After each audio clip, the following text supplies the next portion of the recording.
Hello, fellow Supercoaches. Welcome back to SuperCoach Edge. And gee whiz, what an interesting game tonight. It was a tale of two halves in terms of a footy sense, but yeah, it was an interesting game on the Supercoach front, wasn't it? Cosy Pickett came out and absolutely smashed it, which we kind of expected. He's been going that way. He's having, I think he's averaging 80-odd% CBAs and just an absolute freak. And Richmond couldn't really do much to quell him. But with regards to the overwhelming, let's say, favourite VC of the round in Maxi Gawn, gee whiz, things went against him. I will say one thing.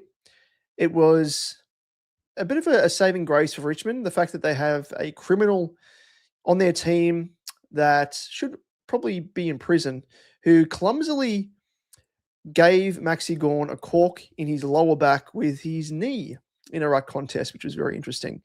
And off the back of that, he was pushed forward more often than not and not really allowed to do his usual thing in the ruck. Good old Maxi Gawn, but is what it is. I think he turned up, which was pretty lucky in the end, but wasn't to be in terms of that big score that he has had historically. And I have no doubt it was a directive. And they knew that Maxi Gawn was going to be the difference, as he has been in recent games against Richmond.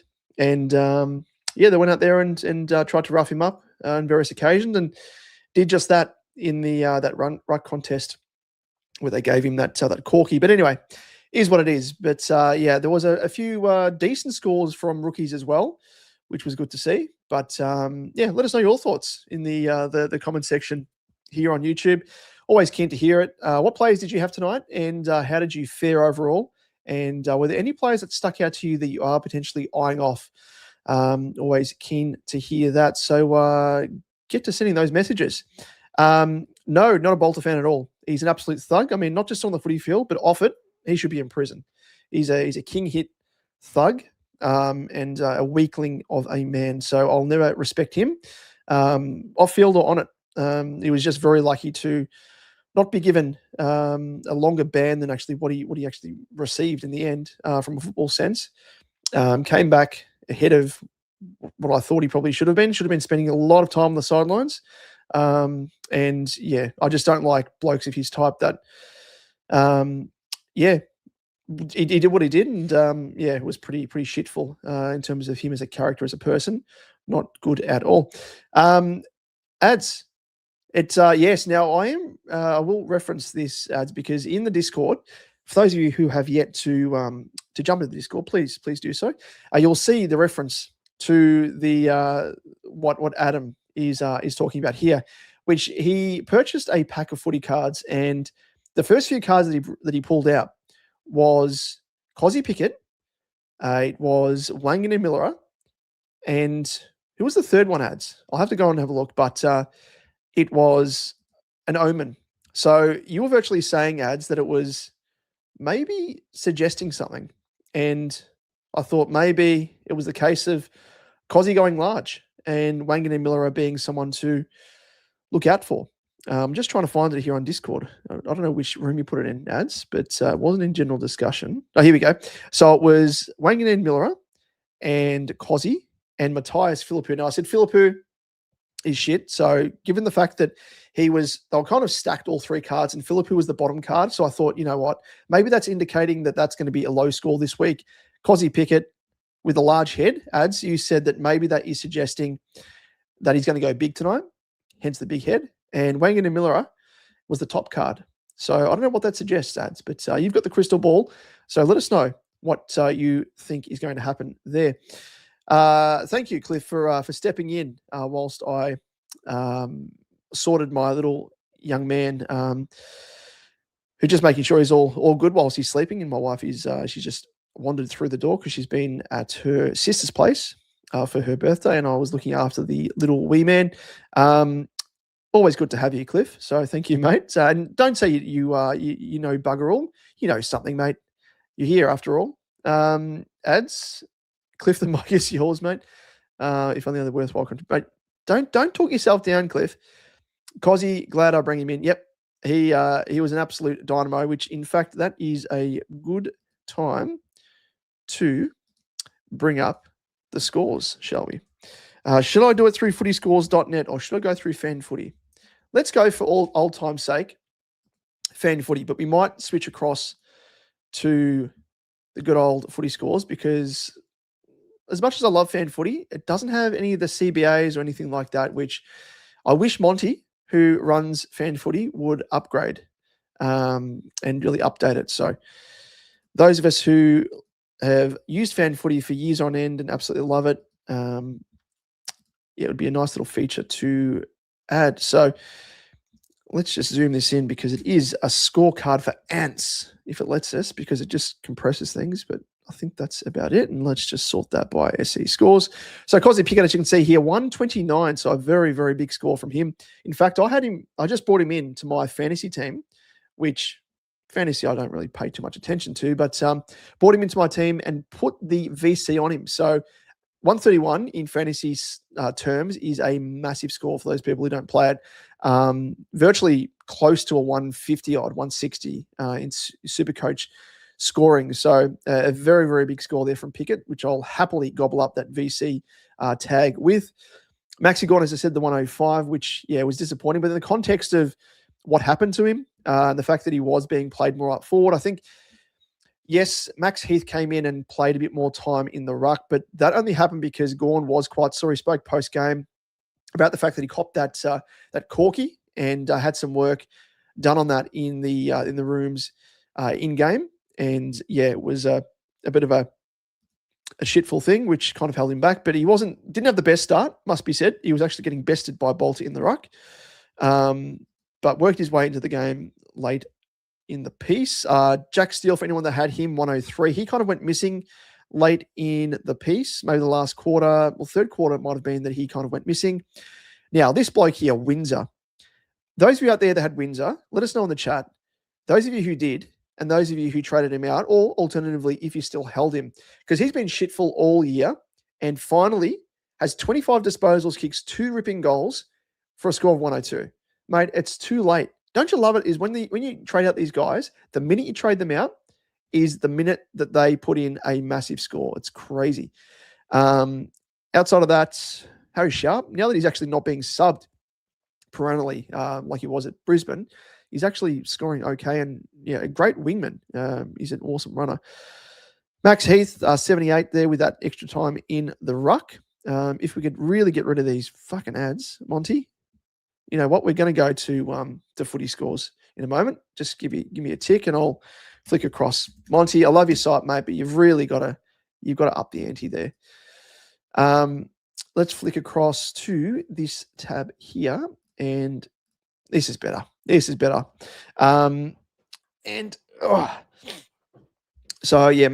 Heath was Max Heath. So I was looking at the wrong score there, I think. Oh, no, here we are. Yeah. It's confusing because the column for AFL is first up on FanFooty and it's second up in on footy scores. So where were we? Max Heath, 78. Any other notable players there? Jai Cully looks like he may have done his ACL again, the poor bugger. Latrell Pickett with a 16. For the Tigs, Brown with a 117, McAuliffe 108, Jack Ross 84, Rechko 82. So he'll be on the bubble coming out of this round. So he will be a must get off the back of these first 2 games. Anyway, Lawler with an 81. Cumming, he scored an 80 and an absolute gun in the making there. Grill with a 74 for those of you who held him. He started really well, but ended up getting a little bit, was kind of missing at stages there. Lafau 74. Anyone else? Burton, the other debutant, only scored a 40. But yeah, Cumming, I mean, he comes with big raps. So yeah, I think he's going to be a must get after his second game. And it'll be very, very nice to see.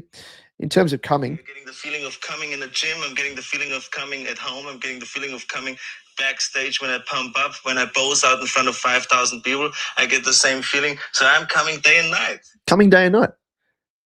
Coming day and night, of course. That's what we're going to be doing when we actually get coming into our team. We're going to be coming day and night. Of course, that was, if you don't know that meme, that is from the Arnold documentary. I think it's Pumping Iron. When he talks about the feeling that he gets from after he does a pump in the gym is it feels like he's been coming because I'm coming day and night. Very, very good, good meme there. So go and check it out. YouTube it. It's quite funny. And literally he says that. It's not AI. That is Arnold in his younger years saying that the feeling of having a pump at the gym is feeling of coming. But yeah, those are the scores there. Let's continue on with the comments. Where are we? Cliff, 9 in here. It'd be good to have 9 thumbs up when our man arrives. Just click that little thumb. Mate, Cliff, again, I've forgotten so quickly. You were our, I'm not going to say cheerleader, but you were there on the sidelines last week during the live, asking people, prompting people, encouraging everyone to hit the like button. So thank you again, mate. And again, if I had money, if we were actually earning a wage here at SuperCoach Edge, which if anyone wants to pick us up, anyone wants to sponsor our content and our podcast, please hit me up. But if we were and we had a payroll, mate, you would be on it. You would 100% be on it. So thank you, mate. Really do appreciate the kindness there. Mike had Gorn VC, Cozzy and Grill on the bench as emergency. Now, do you have as well, Mike, Blamires in your defense? And considering you've got Grill as emergency, are you going to be looping that score on? Now, I would personally, that's 74, but hopefully you're able to swing changes there and put Blamires back in defense and get that score. Because that's what I've done with Selwood last night, because I did hear rumors about Blamires maybe being rested. So I put the emergency on Selwood of the Dogs last night, and he scored a 72 and lapped that up every single day of the week. Is Max Heath worth a look at the D's continue with 2 rucks? I don't think so. I think he only just got more time on the ruck because of the fact that Gawn copped that clumsy, corky knee to the back. And that prompted the D's to use Heath in the ruck a bit more than actually probably what he would have. But actually, to his credit, looked really good. As you can see there, he had 26 hitouts. 13 of those were to advantage. So a really, really great game there from him and the youngster. But who knows? I mean, he'll probably get time in the ruck if they are going to balance him out. I think the reason why they played him this round was, I think because of the short turnaround in games, I think it might have been, just to help with Gorney there and the expectation there for him to otherwise be number 1 ruck and sole ruck for the entire game. I think might be a bit too much to ask. But yeah, maybe long-term, one to keep an eye on, one to watch, but I don't know if he's going to be much of a consistent scorer because I think Gawn may have had, let's just have a quick squeeze, like 55% CBAs or something, I think it was. Or is it down the bottom here? CBAs. So Gawn, 55% CBAs, Max Heath 45%. So you're not going to be seeing that every single week with Heath and Gawn on the team. Gawn's going to be having at least 75 to 80%, and you'd expect that Heath would be chopping out with maybe 20% or thereabouts. So yeah, again, it was just through circumstance, and yeah, nonetheless, I mean, he's one to watch, that's for sure. Blamires, Zakostelski, Watkins, and Sherry. Which of these do you think is least likely to play? I'm looking for a loop. I've got Blamires and don't have any of those other 3, but I would say look at the emergencies. Are they all named as an emergency? Let's have a quick squeeze. Yeah, because in fantasy last week, I was burnt by Zakostelski playing as a late in, but thankfully he didn't get enough of a time on ground. And the new rule with fantasy is that if they play less than, is it 30% or something? I think it's like something like that, ridiculous. Then it actually subs on the player on the bench as emergency. So I ended up getting the ruck that I was going to play anyway, but I had to bench for a loop. Let's have a quick squeeze. I'm assuming that you've already had a look, Cliff, and all these guys are emergencies. Scary, I don't think is going to be playing. Which of these guys play first? Brisbane is a Sunday game, I think, from memory. North is a Sunday game as well. Watkins plays tomorrow night. So you could probably just wait and just do power of deduction, mate. Watkins is emergency, yep. And Scary plays first, or no, they play the late Saturday game.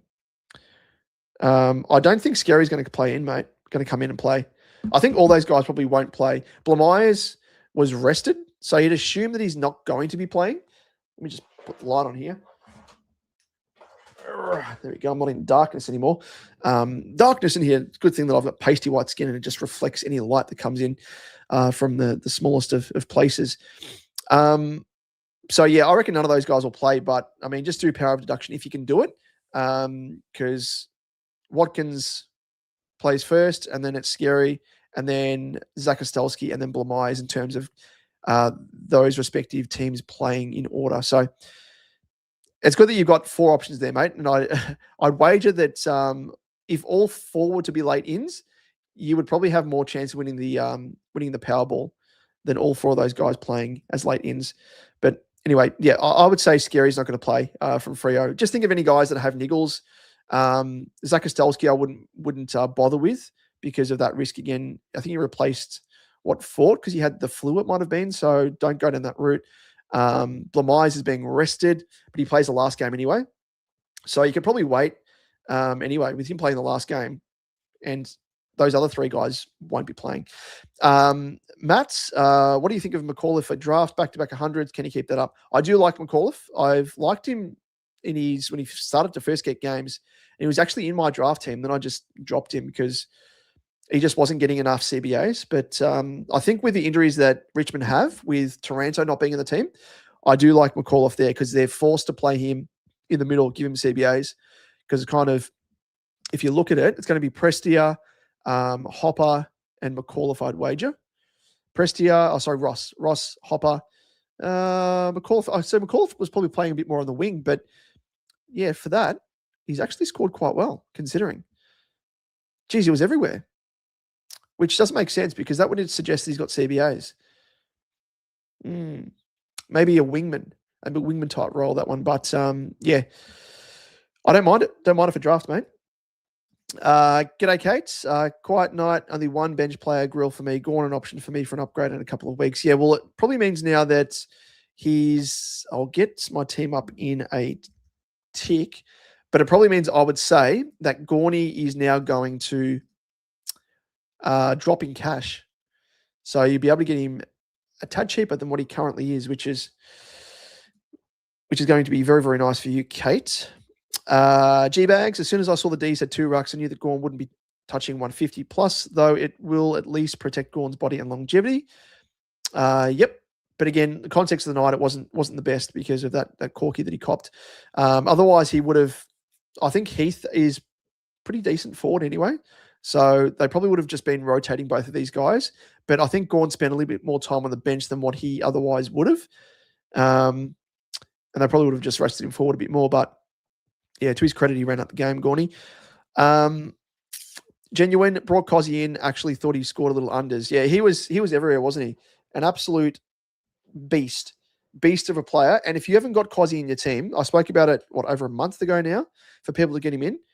He's a different beast. He is a bona fide, genuine CBA midfielder who is absolutely killing it. So make sure you get him in your team. I think he's going to be at a much dearer price point now. But yeah, having said that, he is going to be a gun, an absolute gun of an option in the forward line and a top 6 forward at that. So I'm just trying to log into my SuperCoach. If I can, for some reason, logged me out. Here we go. I mean, which I was worried about because I don't know about anyone else, but I've been copying a whole heap of. This is just general chit chat now. This is my TED talk. I've been copying a whole heap of not prank calls, but scam calls. But also that I haven't been answering. Just numbers I don't know. I don't answer. But they leave voicemail messages and it's like doon dang, and it's like a different language. And then I still get those ones saying that there's a warrant out for my arrest and all that sort of shit, which is stock standard for me anyway. Not really. I'm not a crim. But yeah, someone actually hacked into my Facebook account, which for those people out there who still have a Facebook, and it's more of a boomer type platform, I think now. I don't use Facebook unless it cross-posts things from Insta onto Facebook. And I use Facebook Messenger. That's the only thing I use. But someone used the Meta, which is like, I didn't even realize what it was, but Meta is kind of like there's a login for Meta, and it's kind of like an umbrella, I guess, website, if you want to call it that. And then you can link your Facebook, Insta, and your Threads to it. And what this scammer did was actually was able to find a way onto my Threads account. And then by doing that, was able to, the way that I did it is they created a new Meta account. They then attached my Facebook, Insta, and Threads onto this new Meta account, which they shouldn't have access to, but apparently you can do it. And then they found through that a way into my Threads and my Facebook. They took over my business Facebook page, which is Creative Edge Films. Go and check it out, of course, production business.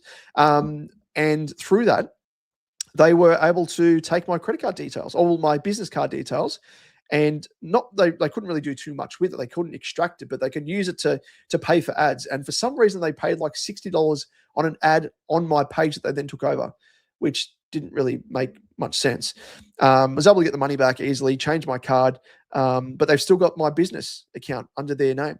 And Meta are doing nothing about it, which is frustrating. But yeah, for those people that have Facebook, this is the way that people can actually get access to your Facebook. It is pretty shit, that's for sure. As I take a sip of some quality tea there. Any tea drinkers out there, let me know. Tea is underrated. Ads, you've said golden NWM card, maybe the C option. Maybe. Well, if Cozzy smashes out at 129, what could NWM do? Is he in your team ads? That's the integral question amongst all this. I reckon Cozzy's score is fair, very impactful, but disposal efficiency let him down on occasion. Yeah, what was his DE?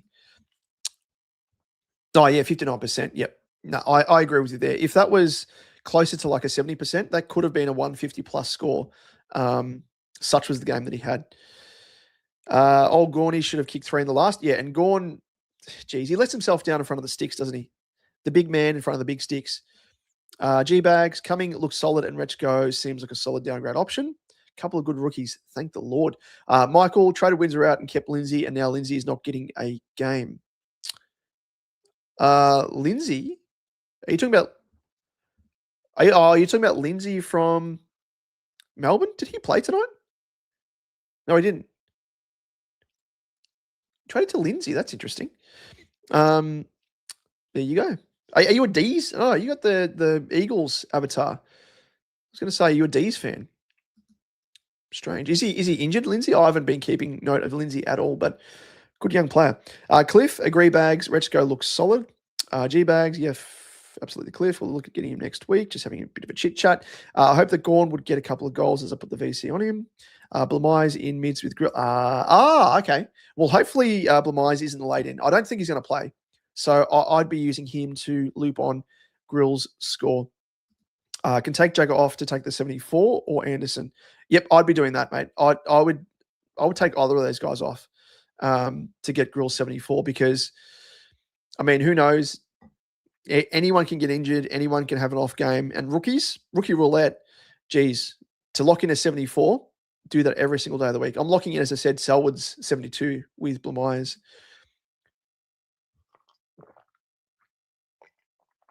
Kate. Jonas raised an interesting point in Discord today about team value and trades and boosts use. Do you have an opinion on where a successful team should be sitting at with this? Well, let us know. A very good point, Kate, and you did mention in the Discord, which apologies, I forgot. You said it's a great discussion point for the Friday knockoffs, and indeed it is. So let us know what your team value is, because I'm intrigued to know. Team value, how many trades left and how many boosts left. Now, I can tell you with my team, I'm very, very happy with the fact that, as you can see there, my team value is 12,564,500, which I think is a little bit above par because this stage of the game, money and team value is key because it indicates, how much cash cow's gone up, and the higher the value, obviously it equates to being able to afford those Uber Primos down the line. So I'm very, very happy with the way I am sitting at the moment.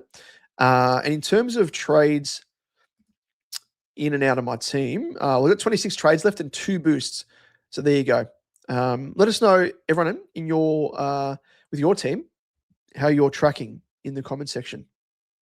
But the best way to check it out is by looking at the teams in the rankings.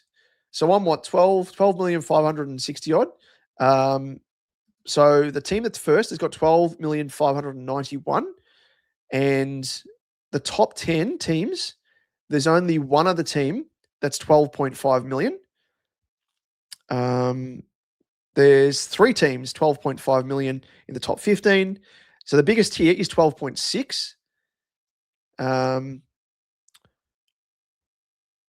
So 12.6 again. So yeah, it looks as though four teams with 12.6 or 12.5 or better, I should say, in the top 20. So I would say if you're around about the 12.5 mark, similar to myself, you're kind of in the top percentile, just having a quick look at that. But everyone's different. Everyone's different. It obviously takes into account those primos that have dropped in value that are perhaps keepers.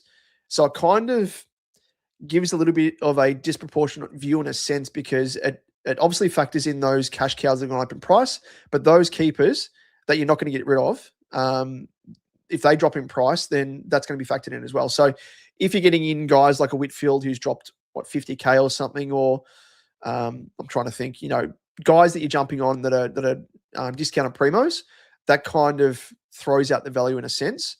So it does come with a little bit of an asterisk, but it might mean that team there that's ranked first overall with 12.5 could actually be worth, 12.65, for example, because they've got primos that have dropped in cash, but are keepers. So yeah, a very, very good point and discussion point there, Kate. So thank you for bringing that up. But I would say, as I said, 12.5 and above is probably in the top percentile.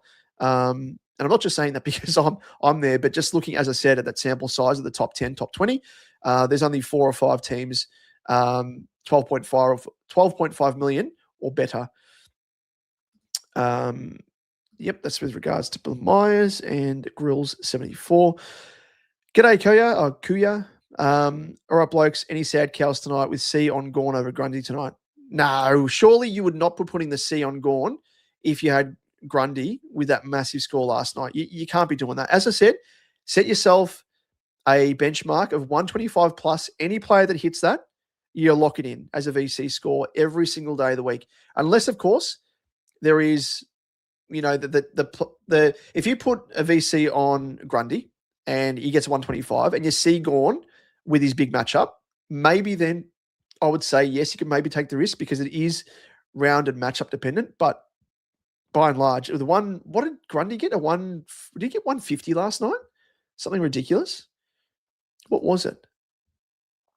Yeah, 151. You're not knocking that back. You are not knocking that back. Garbage scoring from Circle Jerk data tonight. Pickett over Gorn should have easily been a 50-plus point difference. Yeah, as someone else mentioned earlier, Jonas, that I think disposal efficiency let down Pickett. Otherwise, he probably would have been a 150-odd, and they would have been taking, no doubt, points from the likes of a Gorn or other players as well to prop up Pickett's score. So, in essence, I think Pickett's actually done us Gorn owners a bit of a favour there. Here he is. The GOAT has arrived. Good old Jonas GOAT. Mick, Gorn 18 contested possessions helped his scoring. Yep. I have them both, but Gorn really had an off night, no impact. Yeah, he did have minimal impact, that's for sure. But I think he took some nice marks late and kicked that goal, but yeah, missed easy goals as well. Like that snap around the body, what the fuck's he thinking? Was he trying to do a Harry Mackay? We all won another 10 points for Cozzy. Justice was not served. The refs were drongos. How many not 15 meters? Geez, and how about that? Who was it? It was on the right-hand side of screen, whatever end that is. And Richmond, it might have been Prestia, kicked the ball in from literally the pocket on the boundary line, inside forward 50, kicked it back in towards the square. And as the ball was in midair, Yelani Glyftis, whatever her name is now, because she's now married, was a terrible, terrible call. As it was in midair, she's like, not 15, play on. From the pocket to, Presti, I think it was, kicked it. It was actually beyond, from memory, beyond the square. That there, the square itself, that's got to be, 5-10 meters. Then you extrapolate it out. It's easily about 20-25 meters from where he kicked it.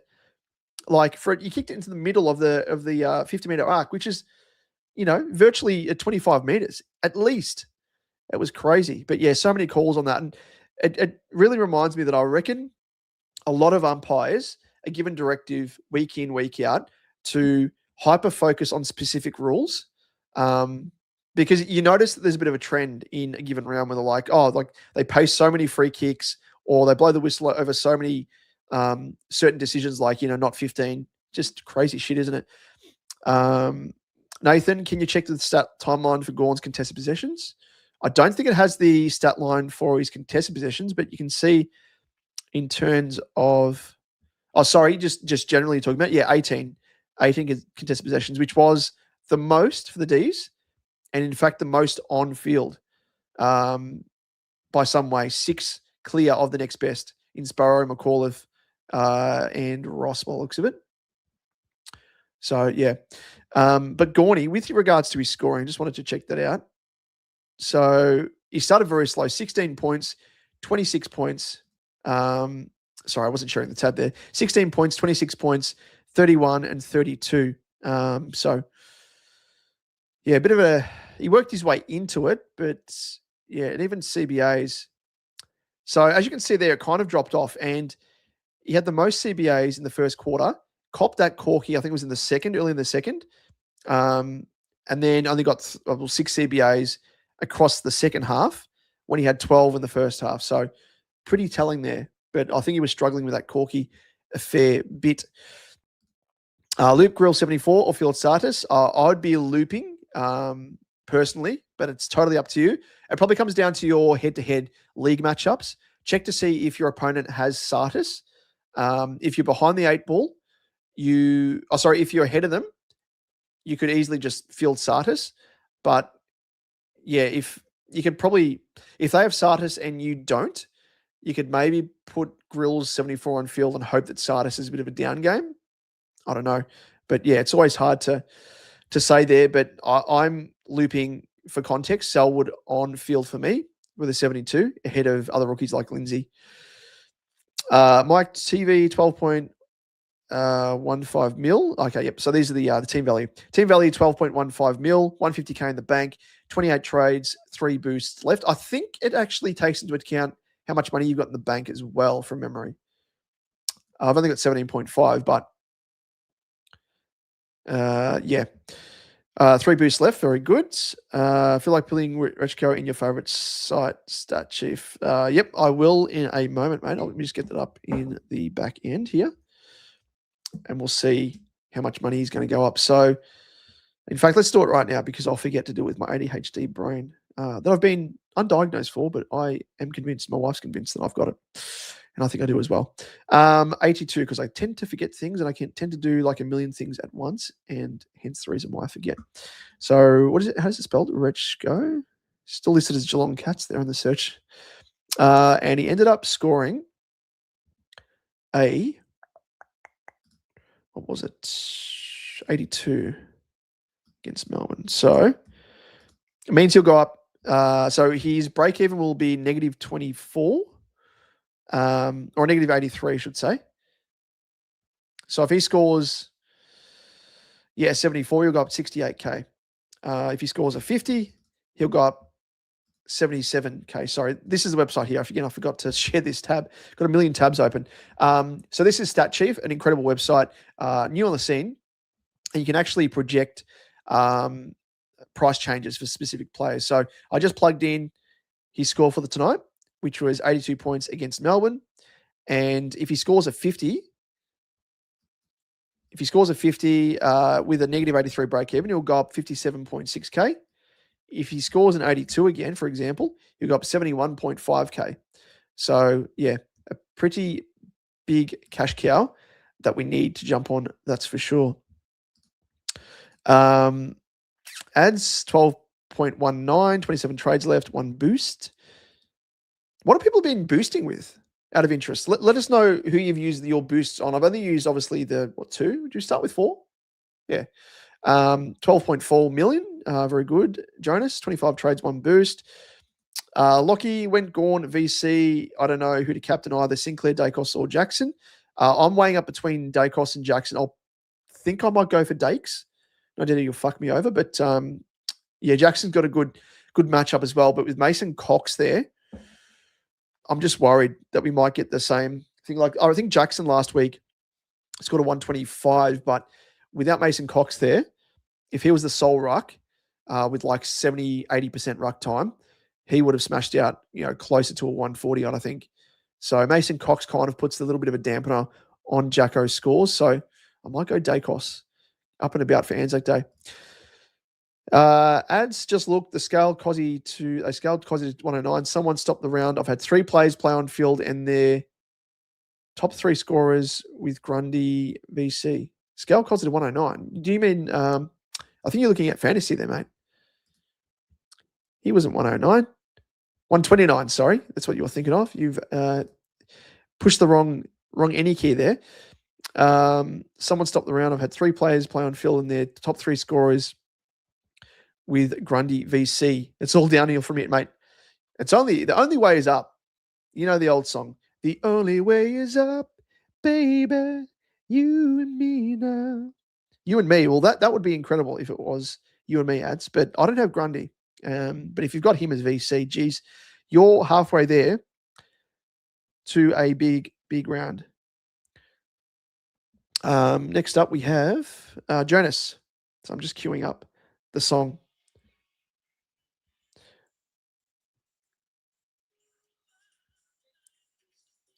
I'll get it in a second. I don't want to be flagged for copyright. Jonas Gorn played forward most of the second half, only 3 hit-outs to advantage all game 2. Yep, that was telling. 12.2 million Cliff, 25 and 2 boost. Kate's 11.9 million. I think it's a mixture of full and primos, Sarong, and cashing in rookies too early. Should I take Jack 69, ding ding, or go for Lindsay? There you go. Finally come up. The only way is up, ads. I would go for Jack 69 over Lindsay. You can't pass up a 69 for sure, for a couple of reasons there. Nath, if you click his name, then click his contest possessions, it brings up a time. Oh, does it really? Okay. There we go. Click his name. Contest possessions.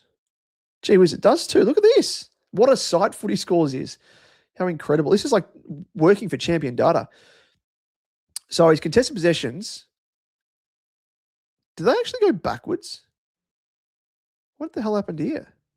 I think the worm's gone a bit haywire here. Bit of a hookworm. Yeah, strange. So it looks as though in the last quarter, he went from 12 contested possessions to 18. So I think that's probably part of the reason why he scored so well in the end. Otherwise, he was pretty consistent across the game. Yeah, he had 12 up until the 3/4 time. Yeah, so there you go. Good to know that you can do that as well, Nath. Incredible. What a website. A bit of Yaz, exactly. A bit of Yaz in the house. You a bit of a music man, Mick. Love that. It is, of course, Yaz. Old school. Very, very old school. Cliff, yeah, my start has been awesome so far. Grundy VC, Gorn, Bont, Pickett. So I'm happy to stop the round now too. And how about Bont? Gee whiz, he's just, I have no idea how he did it. How did he do it? No one quite knows. But yeah, very, very happy with 135. So I've got Jackson as a seat now, but maybe I just go for Dakes. Let's have a look. Let's just have a quick squeeze at what the consensus is doing. So we'll check out coach's choice, just generally overall. So the most popular captain for the round, there you go, is Dacos. Gorney was the second most popular captain. Don't know what people were thinking there. I mean, who would they have put the VC on to then put the C on Gorn? Hopefully those people didn't put the VC on Grundy, as I was talking about earlier. Who would it have been? Unless they put it on Bont and they weren't happy with the 135 or whatever it was, which is, again, silly. I don't know who else they would have put the VC on. Let's have a quick squeeze here. So 7.7% on Bont, 13.5% VC on Grundy, which is good work. You've been watching I Am the Captain now. Taking notes in terms of who our top 5 captains are. Surely, like the people that put the C on Gorn would have been those that put the VC on Ed Richards, which is interesting. But the stats indicate there that there would have been a percentage that put the VC on Grundy, that then put the C on Gorn, which is crazy. Even those people that put the VC on Bond and then put the C on Gorn. Yeah, I don't know why you'd be doing that. But there you go. So that's an indication there. So Gorn was overwhelmingly the top VC option, 19.4%. Dacos, 15%. Brody Grundy, 13.5%. 7.7 was Bont. And rounding out the top 5 is Zach Butters with a 6.6. And yeah, it looks as though early days that majority are putting the C on Dacos. So that's kind of the trend there. Depends if you want to go contrarian and go completely different to what the majority are doing. Let's have a look at the top 1% are doing. So again, yeah, Dacos, 19.5%.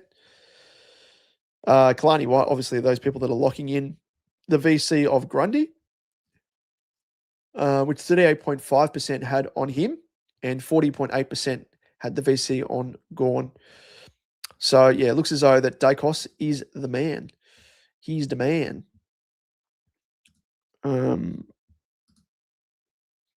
Bont.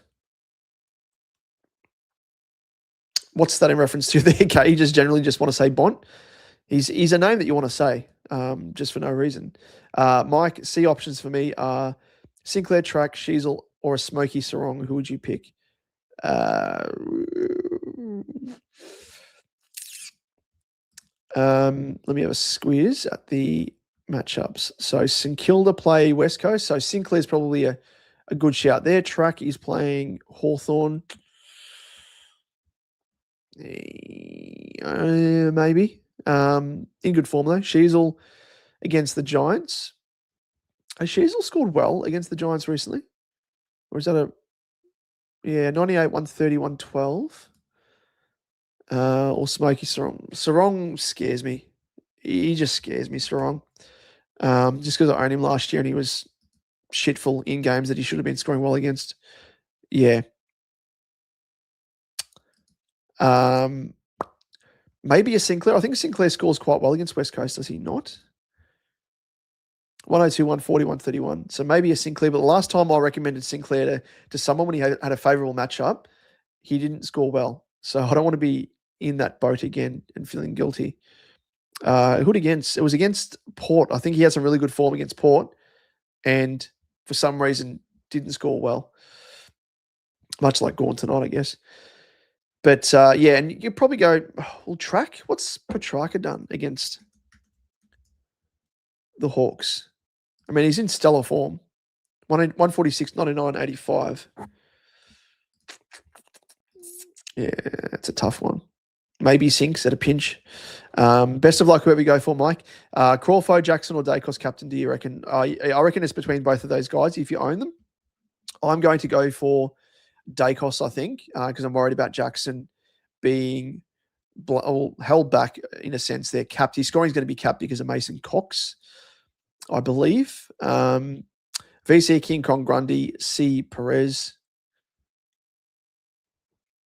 Okay. Adam, think there's a good chunk of captainless ships already, just teams giving up on already. Yeah, I reckon it's the case. And I reckon it happens earlier and earlier every single season. Now, this is the 6th season that we've been doing SuperCoach Edge. And I reckon most people sort of drop off around the buys. But I'm starting to see there's drop off already. Like even in terms of viewership, listenership on our podcast, it's declining. I mean, maybe we're just going shit and people don't like us anymore. But by and large, it is kind of a consistent trend. And it's kind of starting already, which is disappointing. And I think it's a big issue with SuperCoach and being able to keep people interested across the course of the season. Now, I don't know what the solution is, and hopefully it's not bringing in unlimited trades because that's the reason why I shifted from Dream Team. When Dream Team became AFL Fantasy and they made it unlimited trades, that's when I actually jumped across to SuperCoach because I hate the fact that you have unlimited trades and you can undo virtually the mistakes you've made across the course of the season. Like there should be ramifications, and it takes the skill out of it, I think, in fantasy. Whereas with this, limited trades mean you've got to be conservative, you've got to be calculated, and you need to do your research. So hopefully that's not the case here with SuperCoach where they bring in unlimited trades, but who knows? Whatever brings in the almighty dollar at the end of the day, isn't it? But yeah, it is concerning, that's for sure, the drop-off. Cliff, but track at UTAS. How does he go at UTAS? Does he normally score okay or badly? Hold on. The only way is up. Where's UTAS on here? Is it even on there? What's UTAS Stadium? It's not even on there. What's the other name it goes by? It's not People First. Is it Ninja? Ninja's the stadium in Hobart, isn't it? So he's only averaging 91. Yeah, maybe not. Oh, there you go. Track hasn't played there. Okay. Well, I don't know. There's no data to go off. So maybe. Kate, you asked who people would have put the VC on if they went Gorn. I put Bont down before you checked. Oh, okay. Gotcha. Yeah. Well, yeah, if you put the VC on Bont, you lock that in, I think, anyway. Jamie. G'day, Jamie. Thanks for joining us, mate. Hopefully you're well. Trippy. Archie Roberts is my pod captain pick. I like that against the Pies. Pies are giving up a fair chunk of points to opposition defenders from memory. Let me just have a quick squeeze at this. Log in to DFS Australia. Won't show you my password. There we go. So apologies. Defense V position. Last 5. 2 defenders. There you go. The Pies give away the most points to designated kickers.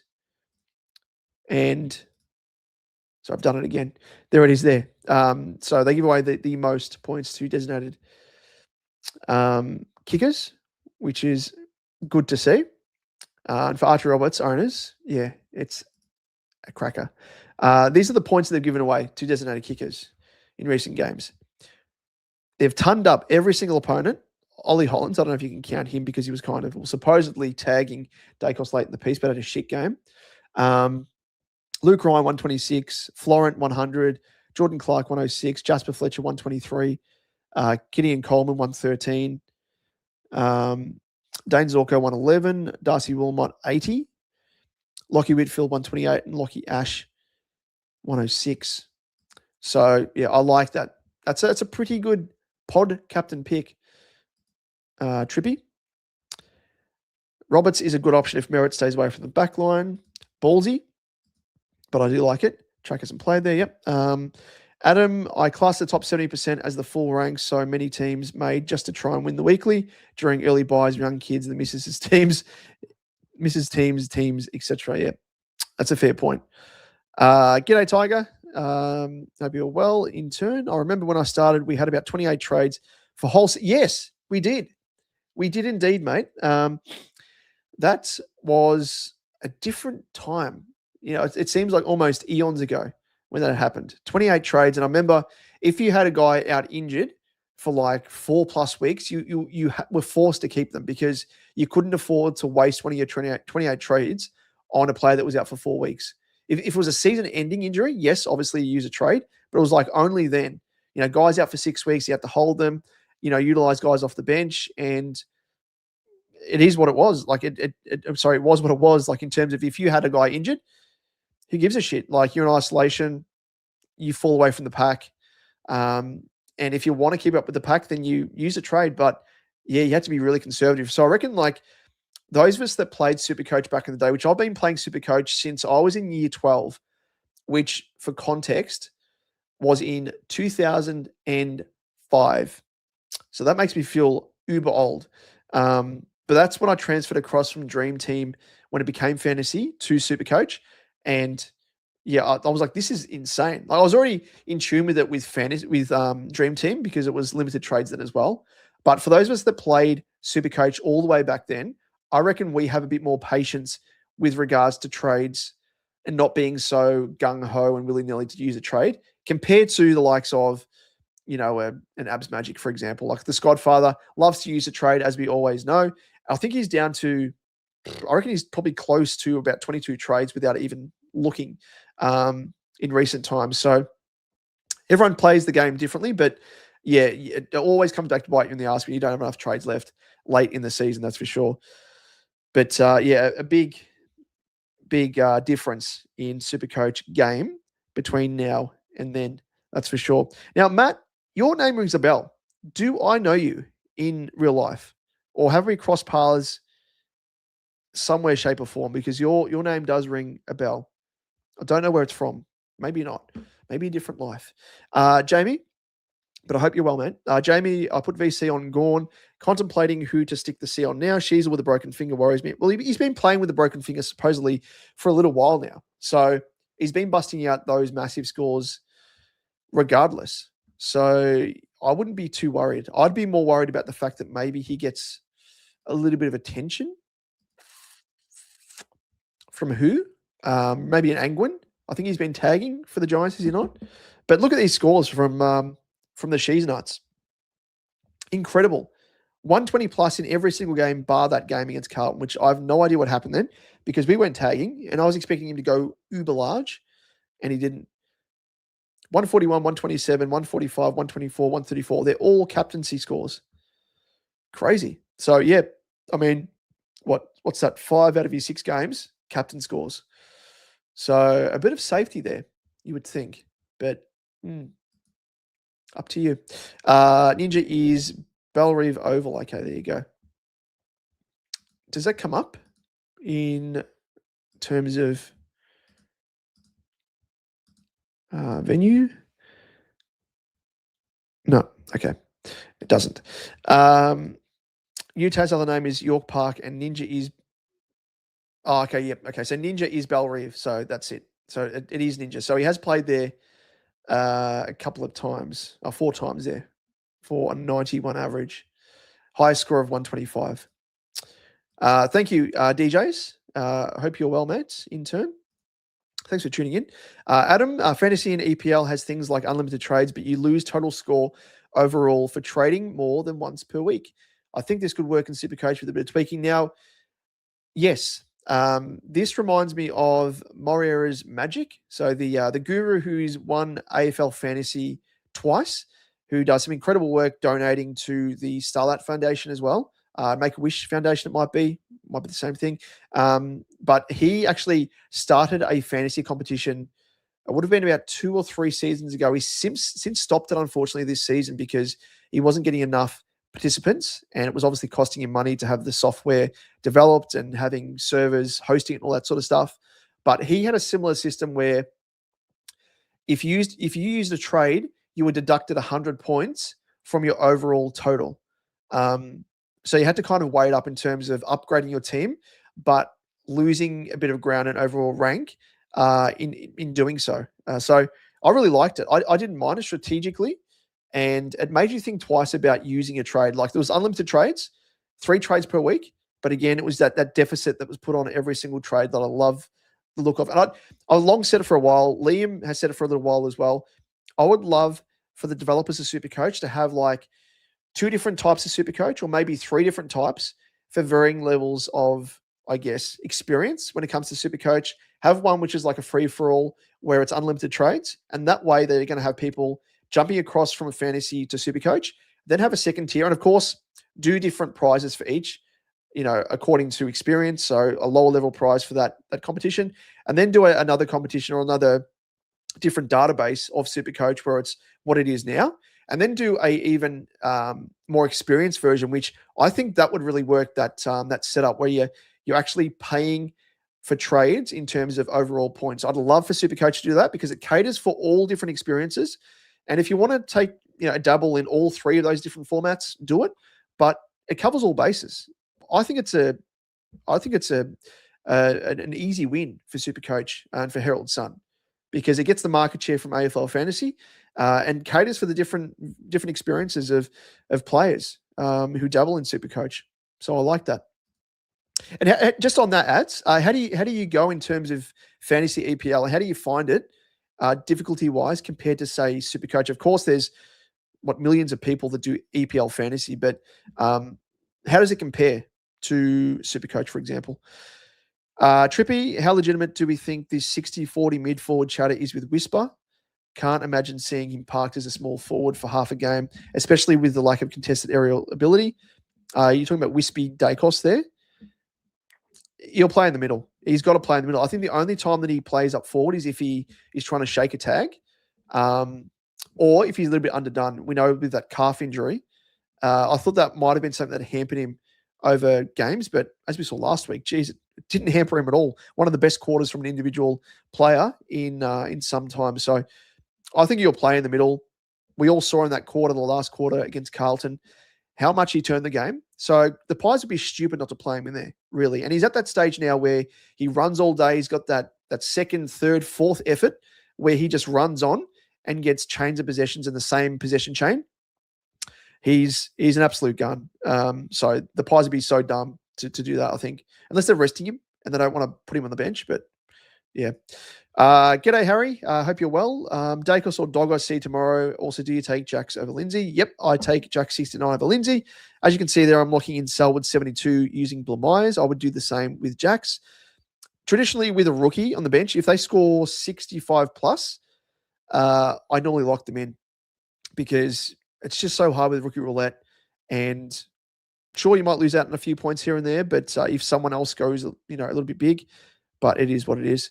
I'm going to go with Dacos, the C tomorrow, I think, instead of Dogger. As I said earlier, before you may have tuned in, with Mason Cox. So I think that kind of puts a cap on the ceiling score for Dogger, but I still expect him to score quite well against Liam Reedy and without Pitnet there for sure. Just a bit of a housekeeping as well, ladies and gents. Just trying to find this in the back end. It's actually not letting me do it. Where is it? There is a little function here which may have disappeared. I don't know where it is. There it is. I'm just going to try this. Does this come up? I don't know if this comes up. Oh, there it is. Yes, so that's what I was trying to do. It's come up a little bit premature.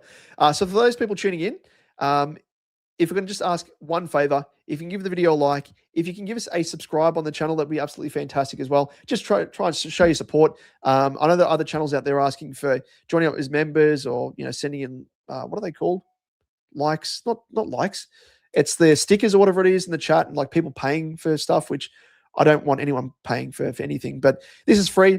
So yeah, I will flog it and we'll ask if you can give the video a like, give us a subscribe. I would really appreciate that. So thank you. Let's get off the screen now. Just thought I'd mention that because I haven't in nearly an hour's worth of streaming. So I probably should tick that box. Pies giving up plus 30 on average points to designated kickers. Yep. So I do like that. You've done your homework there, Trippy, and all the best with Archie Roberts. Uber old, mate. I'm older than dirt. Don't know about that. I made a gag about my my mother-in-law, and she was saying like in years down the track, like when my son's grown up, she's going to be like in a nursing home, and I made a comment saying that she'd be dust, and she took that too literally in saying that she'll be dust, like as in she'll be cremated, and I'm like, I didn't mean it like that, but now it's an ongoing gag between us that like when there's anything age related, we say dust. So mate, we all could be dust at some stage or another. Mike, sleep well, all up for service tomorrow. Oh, you're a good man. Good luck for the rest of the round.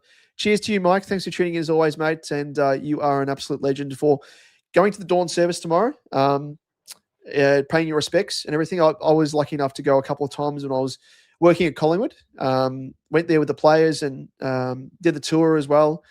Really, really moving, and it's a great experience that I think a lot of people should go out there and just attend once. It's a moving experience. And like my grandfather served in the Second World War, and I had my other grandfather on my dad's side who was actually a prisoner of war by the Japanese in the prison camps there. And like he passed when I was maybe 11 or thereabouts, 12-ish, but he never went into detail about, like, obviously, the horrific things that he would have went through in the Second World War, and likewise my grandfather on my mother's side as well, he served. But I didn't hear any stories from them, but you hear of stories of the diggers and what they went through. The different types of wars they had to face, the different conditions. It's so hard to fathom, and to hear the stories of what they went through, it was harrowing, absolutely harrowing, and it makes you appreciate life and the way of life now so much more when you hear that. So if you can, go and check it out. Dawn Service, absolutely incredible moving experience, and you are an absolute legend, Mike, for doing just that. Matty, yes, mate, been playing a while. Main content was Jock Reynolds. Was a lifetime ago. Were you on Jock Reynolds? I see. Or are you saying you're a fan of Jock Reynolds? Because as I said, your name rings a bell. Does ring a bell. Matty, Bojangles FC should join the SuperCoach Edge. Yes, mate, you should. In fact, good reminder there. Jonas, you're all over it. You are all over it. Let me just grab the invite link here. No, we want a link that doesn't expire. You'll see what I'm doing in a second. I'm just grabbing a link to our Discord. Free to join. It is, of course, our community chat, little forum. Jump on there, and has various rooms chatting about, trades, captains, general discussion, just chatting about, late ins, late outs, captains to be looking at, VCs, intimate discussion. Not that intimate, you know what I mean? Unless you want to go down that route, but in pardon the pun. But, it's a nice little spot for all of us to chat about SuperCoach 24/7, 7 days a week. So jump into that link there, which is that there. It is free to join, as I said. So click on that link, jump on in, Bojangles FC, Matty, everyone else as well. Jamie, I thought the Sheasel injury was new. No, from what I heard, it was something that he has been managing, but I may be wrong. I don't know. Correct me if I'm wrong, but I did hear that it was something that he was managing, and they've only just come out with. Kate, SuperCoach is the best for making females feel included in the great game. If SuperCoach are wanting to grow the participation, they should be utilizing SuperCoach Edge to bring. Oh, you are a gem, Kate. You're making me blush. No, we always try and be inclusive. No matter who you support, no matter your level of experience with SuperCoach, we try and cater for all walks of life, and that includes the fairer sex in yourself and other ladies out there as well. So there aren't many of you. I don't think. There's probably yourself. And Nicole's another one, another great supporter of ours, of the I like to call them lads and ladettes. So you are a ladette. You're part of the crew, Kate. And Nicole is definitely one of those as well. But there aren't too many ladies playing SuperCoach. I'd like to know the percentage of ladies out there playing SuperCoach. But thank you, Kate. You are an absolute doll, legend. I don't know what's the equivalent. You are I don't know. You're a fine lass. Let's just say that. I don't know what I'm trying to say. Jamie, I've probably undone what you've all said there, Kate. Jamie, the women in my leagues kick my butt. Yep. We'll do Mass, join the Discord. Well, thank you, Matty. Looking forward to seeing you in there. In Dacos Glaze, how do we think Liam Reedy goes tomorrow? And would you field him over the likes of Steen, Marshall, Pooh? No, I wouldn't be fielding him over a Marshall. Steen, you might be able to, because Steen's, as you would know, being a pies man there, by the looks of it, with the name N. Dacos Glaze. Steen's obviously balancing the ruck out with Darcy Cameron. And even though he scored well the previous game, I think there's probably an exception to the rule. I don't think he's going to be scoring that every single week. And Pooh's so up and down. So I reckon Pooh and Reedy are probably two guys there that, and Steen as well. In terms of their scoring, it could be any which way. I think with, what was it? In the first, was it the opening round game he played with alongside Pitnett? I should know this being a Carlton man. Yeah, he scored a 31. Had 17 hitouts from limited CBAs as well, which was interesting. Let me just go back to that game because I want to see how many CBAs he actually had. Now, I don't think he had many, but yet he had 17 hitouts. So Here we go here. So this is a Sydney Carlton game.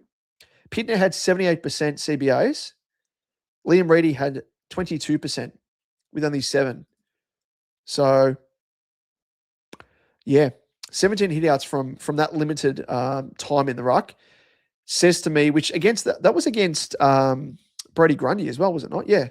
So a fair effort. So he actually might go okay, as silly as that sounds, but around the ground is where he kind of struggles. Liam Reedy doesn't do too much work or impact too much around the ground. So, yeah, I wouldn't play him ahead of Marshall. And you could probably roll the dice playing him ahead of Steen or Pooh. Hopefully that helps. Nicky D. How do we think? Is it the same? That's the same one. Idiot. Jamie, I wouldn't trust Reedy to beat their scores, and I'm a Carlton fan. There you go, Jamie. Damo, slap the Discord link in the chat. I did just that. Thank you, Ads. Sorry, I'm catching up to the chats here. Legend, what did I do? Sorry, Dacos or Dogger. I think that was your question, wasn't it? And yeah, Jack's over Lindsay. Best of luck, though, Harry, as to who you go for. Adds brush and shovel as a gag present for the mother-in-law. Like in the dust. Yeah, that's a good one. That's a good one. She would absolutely smash me over the back of the head with it, I think. I always go, oh, there you go. You're an even better man, Jamie. Not just going, but serving as well. So yeah, it takes a lot of balls and guts to be doing that sort of stuff. To be away from family is hard enough. But yeah, to be serving just in itself is crazy. So you are an absolute legend, mate. And yeah, enjoy tomorrow and as much as you can enjoy it, but revel in it. And yeah, I mean, hopefully you can, pay respects as much as you can to everyone else out there. And hopefully they pay respects to you in turn for having served. Maddie was only a fan of Jock Reynolds as the main SuperCoach contact. Oh, okay. Your name might be familiar from back then because I was a big Jock Reynolds fan as well. There we go. Oh, Kenties and Gentlemen. Yes. Ladies and gentlemen. Darren, if you want an experience, go to the Mount Macedon Dawn service. Truly amazing. There you go. Never been there. So a lot of people do the is the Kokoda Trail, Gallipoli, all that sort of stuff. Sorry, Kokoda Trek, is it? Yeah, so I've never been, but yeah, I mean, a lot of the footy teams go and do that as sort of a grueling experience, but apparently it's a very, very good spot as well in terms of, dawn service and everything else there. Matty, Pooh should go okay against West Coast, or owners could be in a bit of trouble, though I'll still probably bench him. Yeah, I wish I could bench him, but the only saving grace is that, yeah, he's playing West Coast, but who knows? His kicking is that bad. I reckon you could probably replace him with me in his spot, and you wouldn't be able to tell a difference, 100%. But he's gone next week for me. I don't know about anyone else, but he's in the gun. Which, to that point as well, who are you actually eyeing off in terms of upgrades? So let us know in the chat.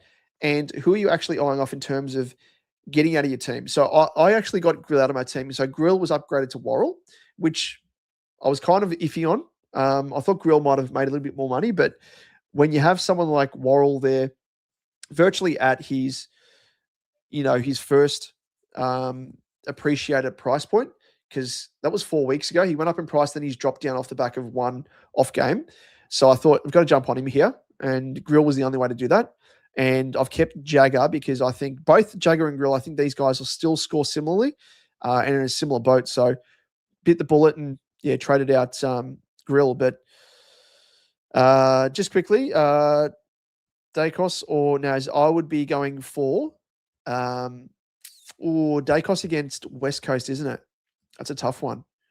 I'm going for Dacos. I don't have Naz, so that's probably a coin flip, in all honesty. Surely West Coast try and tag him as every other team has.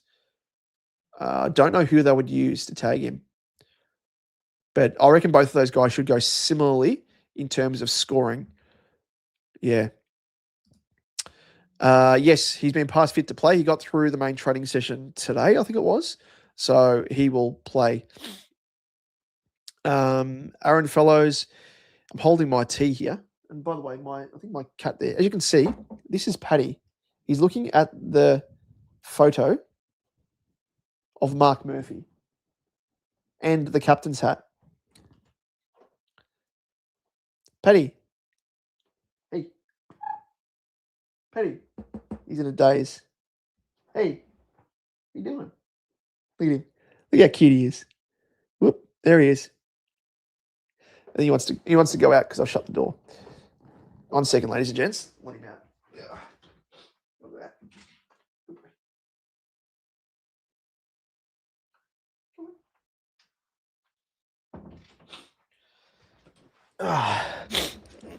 Funny little man. Apologies, Aaron. In my cash league, we both had Gorn VC. He has Jackson C. I was thinking Dacos, but thinking since my projected is higher and I'm confident my team is better, maybe I should match his C. Yeah, if you're already ahead, I would match his C. But just be wary because you have some sneaky opponents out there pulling a shifty and changing their captain last second. And yeah, you being caught out, but because you've got a better team and your projected's high, then yeah, if you want to just offset the risk there and match him, that makes sense. Adam, reckon Gorn or Cherry averages more for the rest of the season? I reckon Gorn still. Cherry has a good run coming up, I think. I've kept Cherry. Praise be the Lord. A lot of people jumped off him, which I haven't checked in recent times. Let's just have a look as to what his ownership is, because it went up to 36.3%. It is now currently 11%. What? 11% ownership. That's part of the reason why I kept him, because he's now in a primo sense, like a pod. And yeah, if he picks up where it left off, well, not where it left off in terms of that shit score against the Dons, but the previous two games, people will be scrambling to get him back in again, and they've virtually used 2 trades to get him in and out. Cliff, as you've said there, nothing like a cup of Twinings English or Irish breakfast tea. Yep, this is a cup of Twinings English. Very, very prone to a tea. I was going to have is it Makona? I think it is. I can't recall what brand it is, but it's the sachets of like latte or cappuccino, which I hadn't had for years. And for some reason it came to my mind. So I ended up getting it at the supermarket, and it's a latte caramel. And my word, it is life-changing. I love a coffee as well, but nothing beats a tea. A tea is next level for just relaxing. And I have a tea every morning. Every morning I wake up, unless if I'm out on a job for work, if I'm like when I was at uni, it'll be a coffee every single morning, but at home, it's always a tea. I almost lost it then, out the side of the mouth. Apologies if you had to hear that slurp. That was absolutely terrible. Where were we? I jumped ahead for a second then because I got excited. Someone mentioning tea. Yes, here it was. Also was undecided who to trade out of Jagger or Grill for Jordan Clark. But now Blamey's dropped, wondering if I should just trade him and keep the other two. Well, you can't trade, obviously, Grill now because he's played. So that's fine. But Jagger, I'm still confident, can make some more money longer term. But yeah, you could trade Blamey's as well. I mean, you're going to Jordan Clark. So end of the day, you can't hold cash cows right until the end. So you can't become too attached. But Jordan Clark as well, I'm pretty sure he's got a low enough break even where he's going to make money off the back of this week. So I would not be, 61 break even. So I would not be waiting. Yes, Blamey's might make some more money. So I would 100% be trading Blamey's or even Jagger Smith if you wanted to. Blamey's has a 28 break even. Projecting forward, he might be able to make another 30, 40K maybe. Jagger Smith, similar sort of boat, but yeah, that's fine. You're getting a keeper, a bona fide keeper who's going to be scoring more than both of those guys on a given week. So, yeah, I'd be doing that 100%, mate. As to who you trade out, it's up to you, really. It's up to you. G'day, mate. Is it worth boosting Colby to Worrell? Now, Bowl reports Zerha is going to be playing. He's been training in defense. at main training today, which may suggest that McKercher plays forward or through the middle. I don't know. So I have doubts over Colby being a keeper compared to Worrell. I think Worrell is going to be a top 6 to 8. So maybe. But could you afford to wait a week potentially? Because you're using a boost and McKercher's break even. Yeah, you'll drop a little bit of money, 123. And Worrell's 129 break even. So Worrell actually might drop money as well. So they might actually cancel each other out. So you might be able to wait a week, mate, and not have to use a boost. But it's up to you. I don't mind using a boost if you're going from a rookie to a bona fide, top liner, as Aaron was chatting about there, going from a rookie to a Jordan Clark. But I just feel as though Colby to Worrell I don't think it's sideways, it's a slight upgrade. But yeah, it's totally up to you if you want to use the boost now or wait a week. Jamie, I traded Jago, was a toss-up between him and Sarong. At this point, I'm reasonably happy with the choice. Yep, that's fair enough. Rumors, he might be F6. If this is true, then I'll keep, but I'm not really. Yeah, I don't think if he is going to be shifted from defense, that is McKercher, he's not going to be a top 6. But if you're referring to Worrell being an F6, sorry, Worrell F6, I think you mean D6. Yeah, I think he will be. I think he will be a top 6 to 8 Worrell. He's very, very consistent. That's what we love. He takes kick-ins. They love the ball in his hands. He's a good user of the footy. So, yeah, I don't mind him. Ads wouldn't be alive without Paddy the Baddie. Paddy the Baddie, I love that. That's a good one. He's an absolute legend. He's Paddy. He keeps me company here of a day when I'm working, when I'm editing, and yeah, he's got the best personality. But he's very, very needy as well, which I love because I'm needy. Loves a bit of love. Who doesn't? Who doesn't love a bit of love? But he always wants a pat, always wants a cuddle, which is the best type of cat, I think. Reminds me so much of my old dog, Buddy, my chocolate lab, who was just as lovable. So he came around into my life at the perfect time because I was in a little bit of a rough stage because I had to unfortunately say goodbye to my chocolate lab, Buddy, because she was 16 at the time, which is a fair age, but he suffered from debilitating arthritis and was no longer able to walk. And even though her mind was as sharp as a tack, she was just in so much pain. So it was not a good thing for her. And I was in a pretty bad state after that. And yeah, Paddy came into my life and we found him. He was abandoned by neighbours of my in-laws. They moved house, the whoever they are, the subhumans, and my in-laws found Paddy wandering the streets and was really, really skinny, really sick, because obviously being a house cat, he had to learn how to live on the streets. And yeah, he had the flu. He's got FIV, so he's like immunocompromised. He's got a heart murmur. He's had a whole host of things, which wouldn't have him any other way because he's the most lovable cat. And for whoever that person is out there that moved house and abandoned him, I hope they get the worst karma dished to them known to man. But if they didn't do that, as I said, I wouldn't have had Paddy come to our lives. So we're very lucky. Out of their shitful behaviour, we benefited from it, and so did he, I think, hopefully. Anyway, life story. Clifford, nothing like a cup of Twinings. Yep. It's so good. Jonas, what score would you take from Anderson or leave Jagger on the bench with Blameyer's loop? Well, I've got a couple of loops here. So I've got Blameyer's looping on Selwood, and then I have Robertson as a loop I'm going to try and loop Sartis, I reckon, because I don't know about you, but it's just obviously with the experience with Sartis last year, I feel ever so jaded that he's going to come out and put in a shitful one. So I've got the emergency on him. But in your case here with Anderson and Jagger, I would say if Anderson scores a 65 to 70, I would lock him in ahead of Jagger because as you know, Jonas being a baggers man, we can't trust Michael Voss. He's limiting his CBAs, his time on ground. Last week it was low time on ground, gave him some more CBAs compared to previous weeks. So hopefully now that he's had a bit of time to be managed in game, that he's given a bit more time in the midfield, but who the fuck knows, really? We want Voss gone, 100%. He's an absolute, I don't know what you'd call him, but he's an anchor. Let's just say that he's an anchor, which is in theme with the Dockers, but he's an anchor with the football club.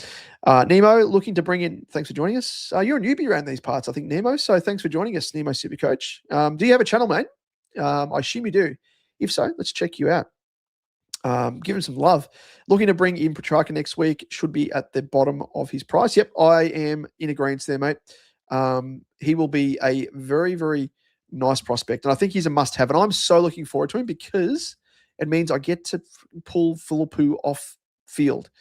The absolute annoyance in my entire team, it's Philippou. Who would have thought? So, 150. Let's go across to, of course, this fantastic website in StatChief. And let's say Track scores just projecting forward, let's say he scores a 120 this weekend. He'll still drop 13K, which is pretty handy. His break-even will go down to 109. And if he scores a 120 again, he'll go up in price, 4.8K. So, still we'll be able to get him, I reckon, sub 560, which will be an incredible buy. Every dollar he do counts, that's for sure. Adam, another Adam. There's so many Adams in this chat. Need Adam 123. The Nescafe brand had so many different flavors. They even had. Did they really have Tim Tam coffee sachets? Do they still have that? Let me Google this on a different tab here. Tim Tam Nescafe. I assume not. The iconic mocha range. So is this it? Right here. Iconic mocha range. Out of stock. Is that because they're discontinued? So it's 2024 they were bought in. That's crazy. How did I not see this? Are they out of stock because they don't stock it anymore? Or are they just literally out of stock? Oh, they've got it on the Australian food shop. I've got to try this. I've got to get my hands on this. You've opened my eyes up to something different here. This is dangerous. This is very, very dangerous.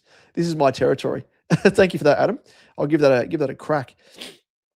Just Ruboy's African tea bags are good if you can't be bothered doing a real pot. Is that legit? Jonas, whenever you say something, I just automatically question, are you taking the piss? Is it a gag? Or is it legit? I don't know whether or not to take you seriously. Here we are. So this is it here, Woolies. I love how it's a one health star rating. Like, why would you even bother? Out of stock. We've got to check other stores. But I don't want Sydney. Let's go Melbourne. Are there any stock? Are they going to check stores or not?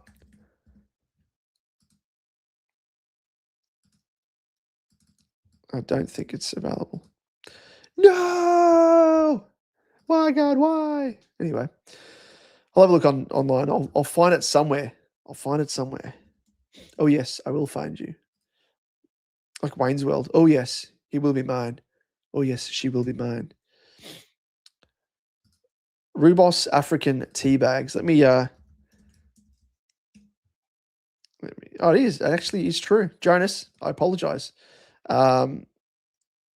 The way that it's named, it sounds like it's a piss take, but it's legit. That's legit. I'll give it a go. Is that with milk, Jonas, or is this like a straight tea without milk? I love my milk. I'm a milk man, as you can see. And Paddy's scratching the door, so he wants to come back in. Sorry, we've ventured into different territory now, haven't we? That's that sort of night. 1 sec, ladies and gents. Let me just let him in.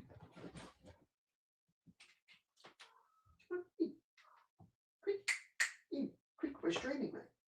Come on in. Oh. The minute I said we're streaming, he got scared. I think he's had some stage fright. Just unlike him. Darren, my dear mum, played SuperCoach for years until she passed. Her best result was 9/17. Wow. She was 78, one rule, no pies apart from Pendles. She loves SuperCoach, won many leagues. Well, commiserations to you, Darren. Yeah, I mean, it sounds as if your mum was an absolute legend. And geez, I wish I could have got her on the show. Again, like chatting about females playing SuperCoach, she was in rarefied air by the sounds of it. And of course, we had a winner, 3-4 years ago, female winner. So, I mean, she could have been right up there, your mum, mate. Could have been right up there. But she sounds like she had a bit of natural talent, which we always love around these parts. But yeah, incredible, mate. You can hang your hat on that and say that she's handed down the baton to you to carry the flag. Different analogies there, but anyway, yes, sounds like she was an absolute legend, Daz. Cliff, I think McCurch will be mostly through the mids. There you go. Trading out Sarong for a Primo just to have Sarong score like Primo pisses me off. Got to love SuperCoach.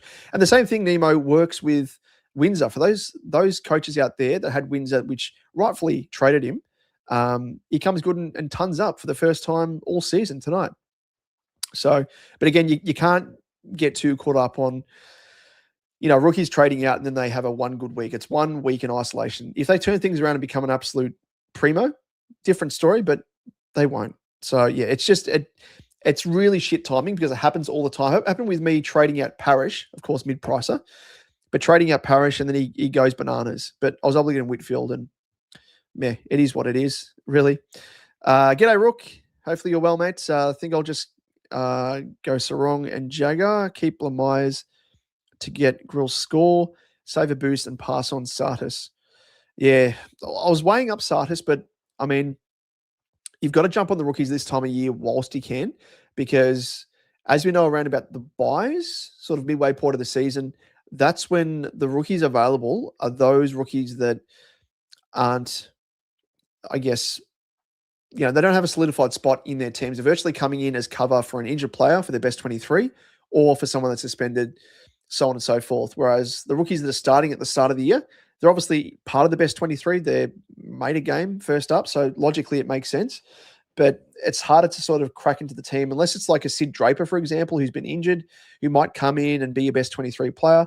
If it's just another random rookie, chance of them sticking around is a little bit, how's your father, if you want to call it that? A little bit, how's it going? So, yeah, that's part of the reason why I've gone for Sartis. But as we know, there's coming that's coming. He's coming. So I've sidetracked myself here. Coming. I've got Arnold in my head and Rechko as well, both from Richmond. So a couple of good rookies coming up.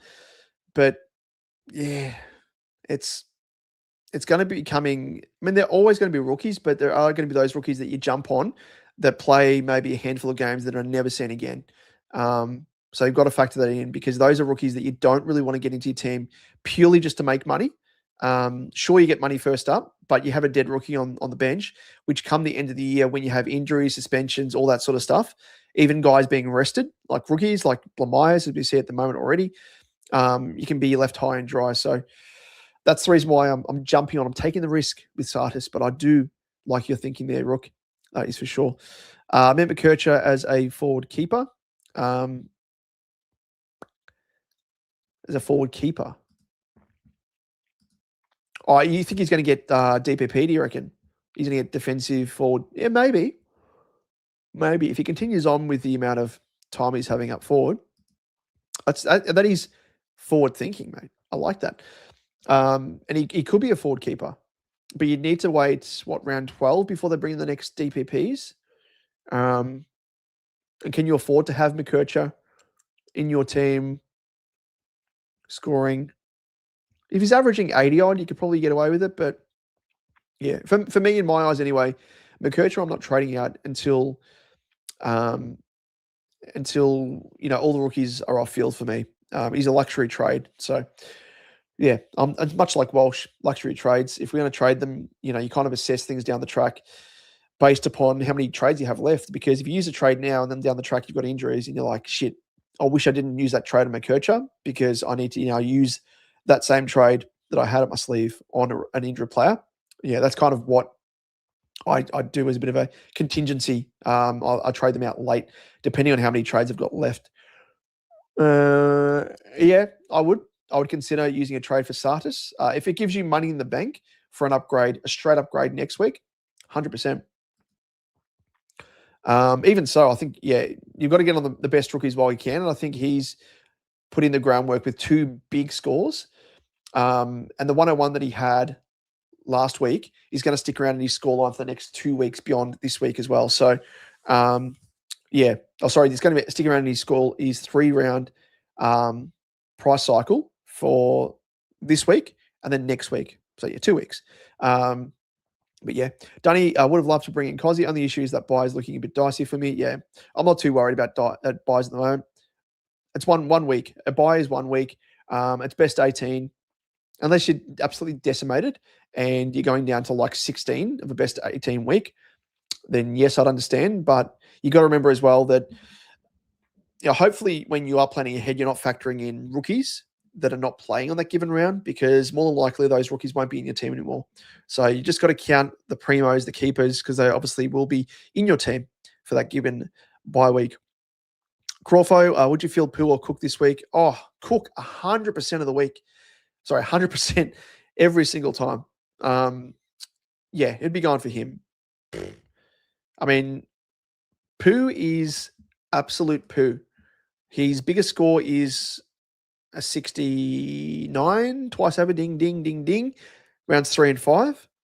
Whereas with Cook, aka let him cook, scored a 99 last week, and he's averaging more than Philippou, 76 to 52.2. So on average alone, 100%.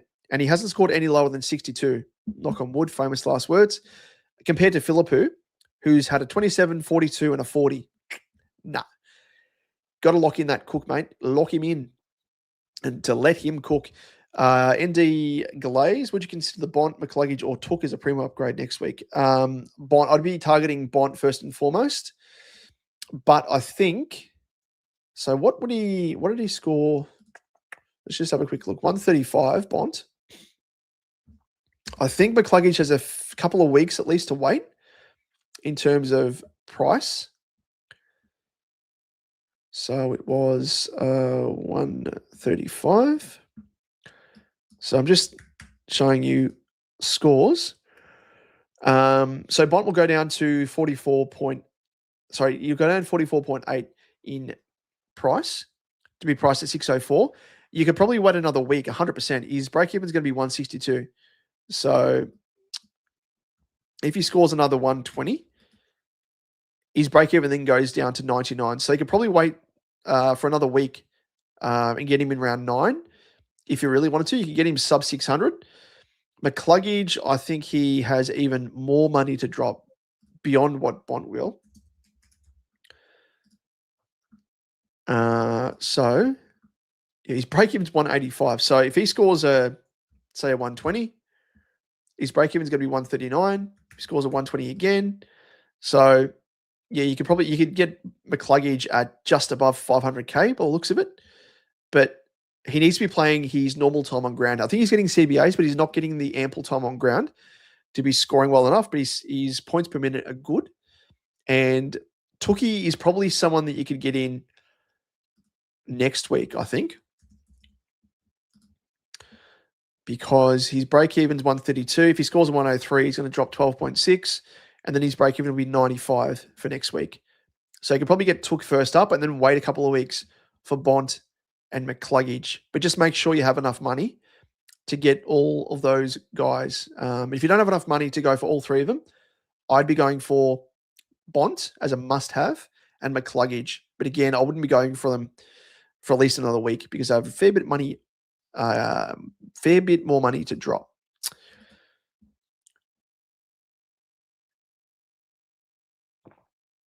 Bit of a drink break. Will, thanks for joining us. Reckon Blamires will be a late in and ruin my Grundy VC. I don't think he will, mate. I don't think he will. Surely not. Surely not. I think there's reason for them to rest him and give him, and unless there's someone with another niggle, I don't think Sheasel is that man. They've already confirmed that he got through training and he's going to play. So I wouldn't be too worried about that. But yeah, it's always a worry, isn't it, when you have a VC on a player who scores massively, and you're like, it's just going to come in, it's just going to absolutely smash this, isn't it? But yeah, it's very rare. Like last week with ZZ Top from Brisbane, it's very rare that they actually come in and smash it. Oh, there you go. So this is the like and subscribe little emoji, which has reminded me. If you're watching us now, please give the video a like. If you are watching us on your mobile device as well, what you can actually do is you'll see beneath the video. I don't know if it comes up for a live video, but it might after the fact. But even if you are watching us after the fact, you can actually beneath the video scroll along. I think it's got like share something else, and it'll have a little hype icon. Hit the hype icon, and it helps hype the video and boosts, of course, with the algorithm to be ever so kind to us here, to show our content out there to the wider masses who may not have come across our content. So if you could do that, that'd be absolutely fantastic. But give us a like, give us a subscribe as well if you're yet to subscribe to our channel. We are aiming for, I think it's 2,500 is the next mark we are looking at. And we're currently at 2,480. So we're 20 subscribers away from the 2,500 mark, which I love even numbers. So if you can help us get there, it'll be absolutely fantastic. So thank you in advance. Let's continue on with where's this little widget come from? Because it won't go away. There it is. And I've lost my, it was dreaded like and subscribe widget. Where's it gone? Where is it? This is it. Yep. Nemo, thanks, mate. No channel yet, but I'm thinking of making some SuperCoach content. Love it, mate. I just love it. Nemo SuperCoach, it speaks for itself, and you got a nice little icon there as well. So looking forward to it, mate. If you ever do, let us know, and we will happily give you a plug, as we always like to do with other content creators out there. Which, as you would have noticed earlier, Rookie SuperCoach is another one out there who's got some content out there, ripping content. Check out his SuperCoach After Dark as well, which is his live stream on Saturdays, which is always good fun, and hopefully jump on very, very soon as well. Clifford, I have Kit Kat Nescafe sachets, $4 on special at Woolies and Coles. Take turns discounting it. Usually, so I assume they're still selling it, Cliff. If they are, my word, I am getting on them. In fact, let me have a look at the Woolies app. I'm going to get it up right now because that was for some reason showing Sydney, which we are not. We are a Melbourneite. So what's it called? Tim Tam Nescafe. You think this comes up with it? Oh my God. It doesn't come up. It only comes up with a Nescafe, Nescafe normal sachets. Unfortunately.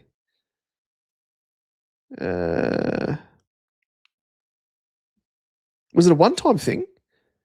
They got a whole host of Nescafe shit, but double shot. Nope. Yeah. I will source it, but I assume, Clifford, from what you're saying, they still have Nescafe sachets. Well, Kit Kat is one. I'd love to try that. But do they have the Tim Tam anymore? Do they have Tim Tam? Jamie, I'm getting bot next week. He'll be at his cheapest then. There you go. You get him next week. Get him the week after. Either way, get on him.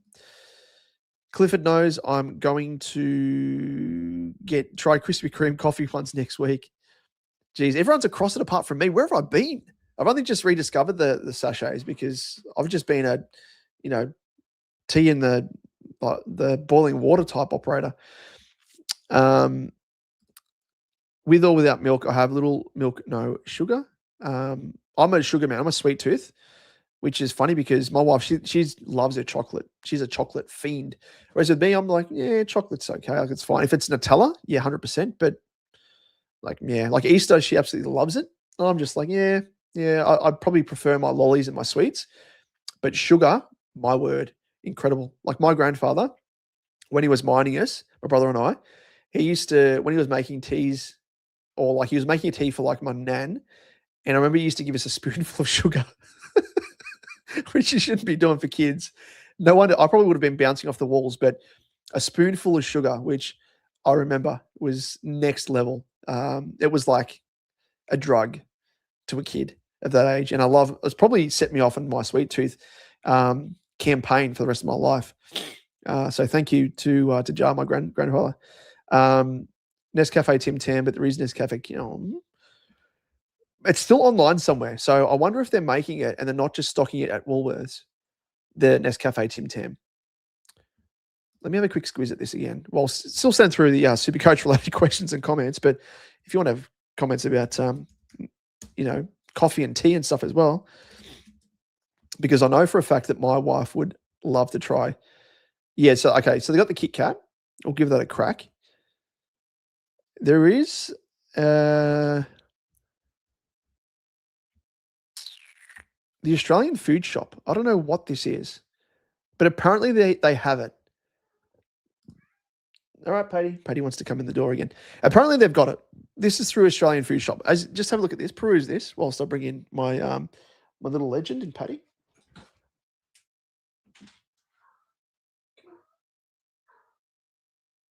What are you doing? You want a hug? Hey? You want a hug? Here he is. There he is. Just talking about you on the stream, mate. Yeah, talking to the mic. Go on. See? And Paddy doesn't really meow. He goes. There you go. Turn your bed up here.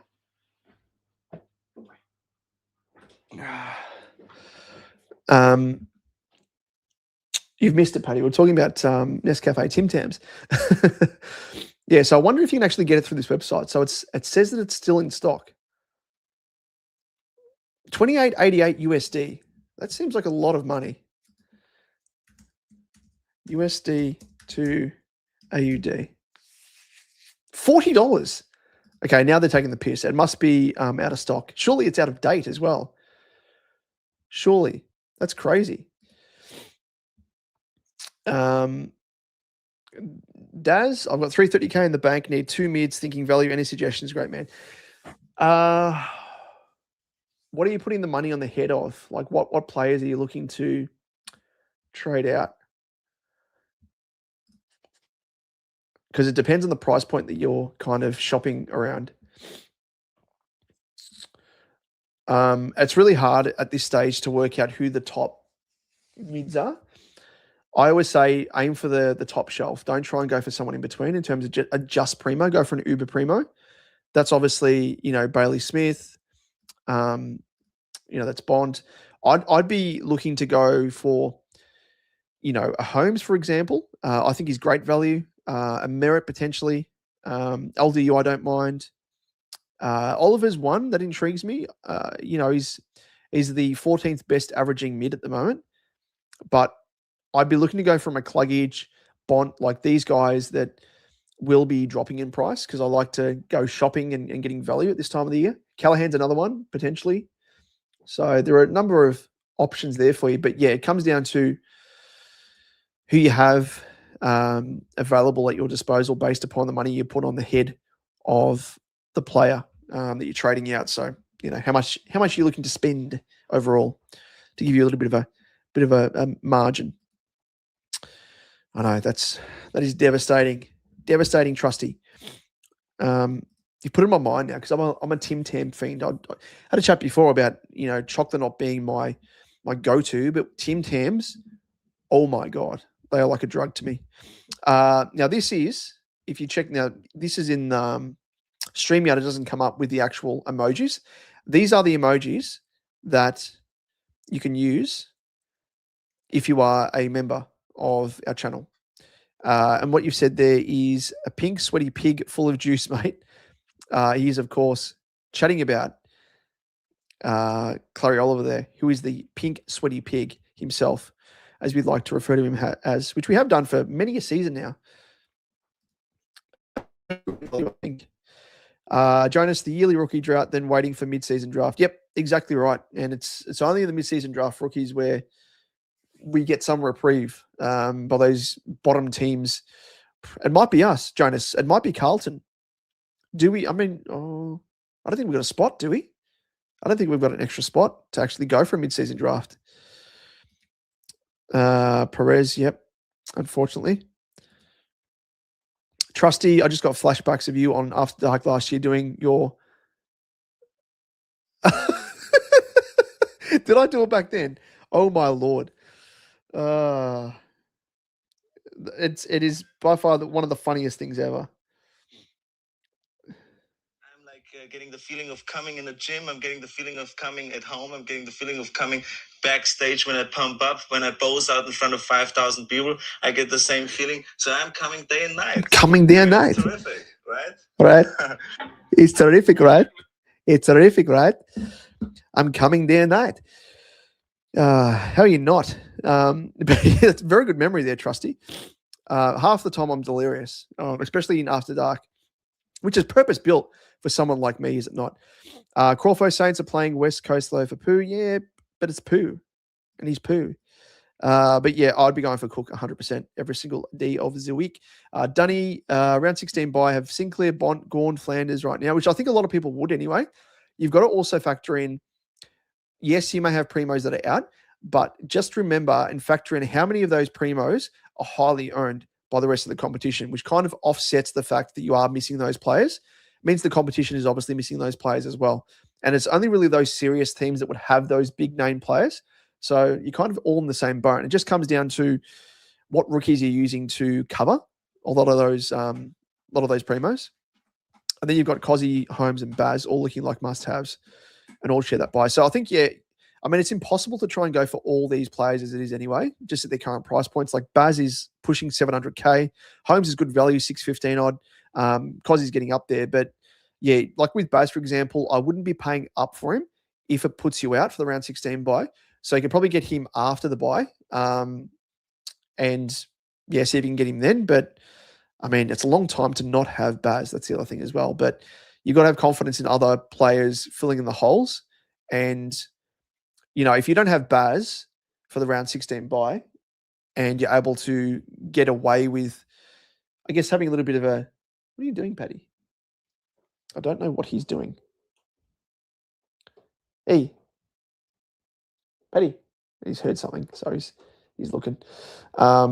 But if you can get away with not having Baz, that gives you a little bit of a leg up for the round 16 buy. So, yeah, there's merit to holding out, that's for sure. Clifford, come on, YouTubers, hit that thumb. It's free. And, mate, you've got two of them. So hit it twice. Actually, no, don't hit it twice because if you hit it twice, it undoes the like. So hit it once and then give your other thumb a thumb to the screen. There should be like an ultra thumb option. YouTube, get on it. But thank you again, Clifford. You're an absolute legend. Again, you just, you know, give me a T, give me a H, give me a U, give me an M, give me a B. What's that spell? Thumb. We need you. We need you. Can we have you patched in? In fact, seeing as though we're ticked over almost at we've got 10 minutes to go before we tick over into the 2-hour mark. If anyone wants to jump on for a quick yarn, feel free to do so. I'll whack up the link in the comment section here. If anyone wants to jump on for a quick yarn, feel free to do just that. But thank you, Cliff, again. And again, all you need to do... Oh, my God. I'm like getting the feeling of coming in the gym. I'm getting the feeling of coming at home. I'm getting the feeling of... I open my phone and it's already on there. My Lord. Be walking to the bedroom and be playing that and the wife's like, what?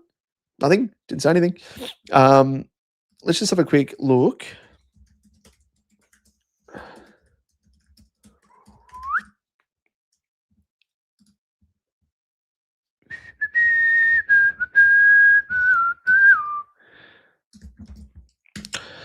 I get the feeling of coming to the gym. I'm coming day and night.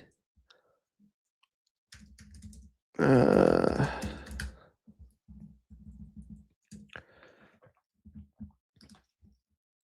just want to try this to see if it actually works. You don't know what I'm doing, but you'll see in the back end. There we are. Oh, my God. There's a subscriber count. So we're 20 away. We are definitely 20 away from the 2,500 mark. So if you can help us get there, all you need to do, in fact, give it a go now. If you press subscribe, the ticker will go up, hopefully. This is a website that supposedly allows you to do that. So if you're watching, if you have yet to subscribe, help us get to the 2,500 mark by clicking subscribe, and you'll see the little ticker, little counter move up. Unfortunately, there's no like, I don't think. No. That'd be cool. Captain Trade Cure, problem mate, Baz or Jackson? What? I don't understand what you mean, Captain Trade, problem mate. How come no one's talking about Baz? I'm paying up, I'm thinking. Well, Baz is naturally someone you can talk about because he's just in insane form. But I just think is he ever going to be tagged? I don't know. Facing Port Adelaide, he's scored 95, 156, 119. But yeah, it's his recent scores, probably aided by his, like, the big score against West Coast is a given because it's West Coast. No disrespect, but against the Dogs, pretty big game there. And then the 172 against Adelaide. Outside of that, he's been okay, but he's had those 3 big scores that have really propped up his season thus far. And some pretty good form against Port, must be said. Like, he averages 104.3, which is up there as his third highest averaging opponent, or the team that he averages most against. And 156, 119, 95, 98, 95, 82, 88, 101. So his most recent score was the big dog. So actually, no, it wasn't. It was 119. So how come it didn't show up? But yeah, I think he's a natural choice. If you want to go for him, go for him. If you own him, I think he's probably not as highly owned as say a Dacos or a Bont or Grundy or a Gorn. So that's probably why we're not chatting about him as much. But Basil Jackson, you could go for either or. Again, there's worry with Mason Cox with Jackson putting a bit of a cap on his score, but he should score still good enough, you'd think. Jonas, a 119k rookie is a bigger risk than Sartis because if they get dropped or injured, they might not be worth trading at all and be stuck on the bench for the season. Yep, exactly. That's what we're chatting about before. Worth boosting Blamires out for Sartis. I have done just that, just to give me a bit of extra coin in the bank, but also jumping onto a rookie that is going to be making us a fair chunk of coin. Let me just jump across and I'll show you on that fantastic website on StatChief. And as you can see, here's an example. If he scores, let's be conservative, a 70 on the weekend against the Pars, he'll go up 51.7k. If he scores a 70 again in the second week, he'll go up 33.4k with a -7 break even. So he will have gone up, 84, 85k over 2 weeks. If he gets spike games, if again he averages closer to, say, an 85 for both games, he'll go up 58.2k and a 45.1, which is over 100k that he's made in 2 weeks. So that's the reason why I'm jumping on him. I think that he does that ability similar to Jagger Smith, where he can get his hands on the footy no matter what. So there's no worries about that. It's the matter of having the time on ground and having CBAs, which he's starting to get this season, which is good to see. So I have confidence that he can eke out a nice score. So I don't mind going Blamires to Sartis. Blamires probably has another 30k up his sleeve to make, maybe. Sartis has, as you can see there, a fair bit of coin to make, 100k plus. So I do like boosting Blamires out for Sartis personally. Azar, to give context, my trades so far are Blamires and Sarong for Clark and Anderson. Leaves me with 1k in the bank in 26 trades. If I use my last boost, it would be Jagger to Sartis. Leaves me with 25 trades and 70k in the bank. Yep, I don't mind it, mate. Don't mind it at all. Daz, thanks for your kind words. When Mum won our work league for the 3rd time in a row, the boy shouted her to her favourite Chinese. That's awesome. That's so good. So good to hear. It's good the fact that the boys got around it as well, and they weren't just like, what the fuck, like getting pissed off, like we got beaten by a woman, all that sort of shit. Just getting around your mum. That's elite. That is elite, and especially as well, getting Chinese. That's so cool. So you worked with the mum by the sounds of it then, Daz. That's crazy. That's cool. There you go. Who shouted it? Was it, when you say the boys, was it the blokes at work, or was it yourself and if you got siblings or something? The favorite Chinese, that is so good. Like my birthday's coming up in 5 days actually, so I am keen to check out for those people that are in Melbourne. I don't know if you've tried it or if you've heard of it, but when I was in the US, when I was in New York especially, there was a place that made some of the more famous Chicago deep dish pizzas, and they're really unique pizzas because they're kind of built like a pie. They got like a really, really like solid edge, and they're very deep. And what it is, it's filled with cheese. It's virtually filled with cheese. It's a backwards pizza where it's like cheese, and then it's sauce on top, and then you can add layers and stuff in with like pepperoni or meat or whatever. But the cheese pull on these things, I'm talking like, the bag of cheese that you get from like Woolies or Coles. It's like they've heaped that onto the actual pizza, and it's like a pie filled with melted cheese and topped with a layer of. I'll have to show you a photo if you don't know what a Chicago deep dish pizza is, but it's topped with sauce.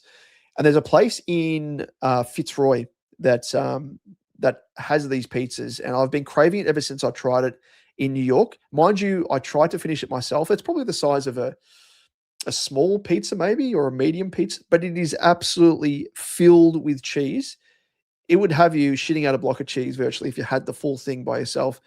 And I remember we went there right before we went to the stage show Back to the Future in New York City, and I had to give, like, I think I ate maybe 2.5 slices out of maybe 6, and I didn't want to throw it away, and there was a homeless guy nearby, and I was like, see if this guy wants it. He might appreciate it. If not, I'll just throw it away. Asked the dude, and he was like, yeah, no worries, all good. So it was like an expensive pizza, and it was like the 3 slices that he would have absolutely smashed down. So it was good that I felt good giving someone a bit of a feed that was on the streets, but also, to try that, it was amazing pizza. But yeah, you get full very, very quickly, as you imagine, because it's just filled with bloody cheese. But anyone that's in Melbourne, check it out.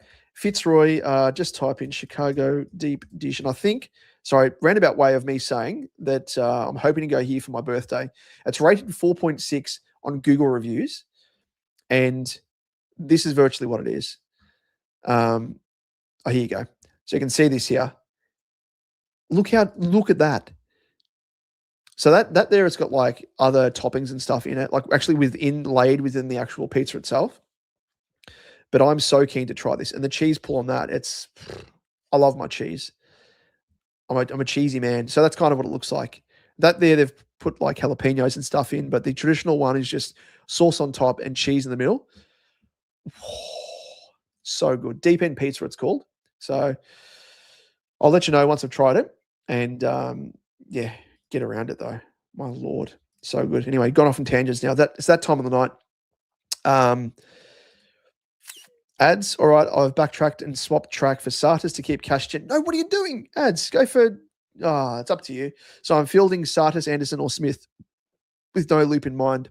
I don't mind that actually, because if Sartis goes big again with like a 90 score, if track scores are 110, there's 20 points you've lost there. You can easily make up over the course of the season, but you've got a cash cow and Sartis. But who else did you bring in, Ads, by the way? Have you used a boost? If you haven't, I'd be using a boost to get Sartis in and keeping track to get a bit of an each-way bet there. Honey is better in tea, sugar, and coffee. Yeah, I haven't really tried honey and tea. I guess it's the same concept, isn't it? Because they're both sweet, but there's a bit of a tang to a honey. I'll have to give that a go, Jonas, and report back. Wouldn't go suitcase until his TOG comes up. Yep, 100%. At the moment, his TOG is not good enough. He is less struggling. Let's just bring him up here. McClug Edge. Yeah, like his TOG, oops, that's when he got injured. He's been 56% and 67%, so it's getting up there. You would say to be closer towards, like, he averages across his career around about low 80s, low to mid 80s, 80%. So you'd wager that his TOG goes up to around about 70 odd, mid 70s. The good thing is as well that his CBAs went up from 38% to 40%, so that'll increase as well. But I would wager in 2 weeks' time he'll be back to full fitness, you would think. But yeah, he's Like his points per minute, his first game, 1.27 is elite.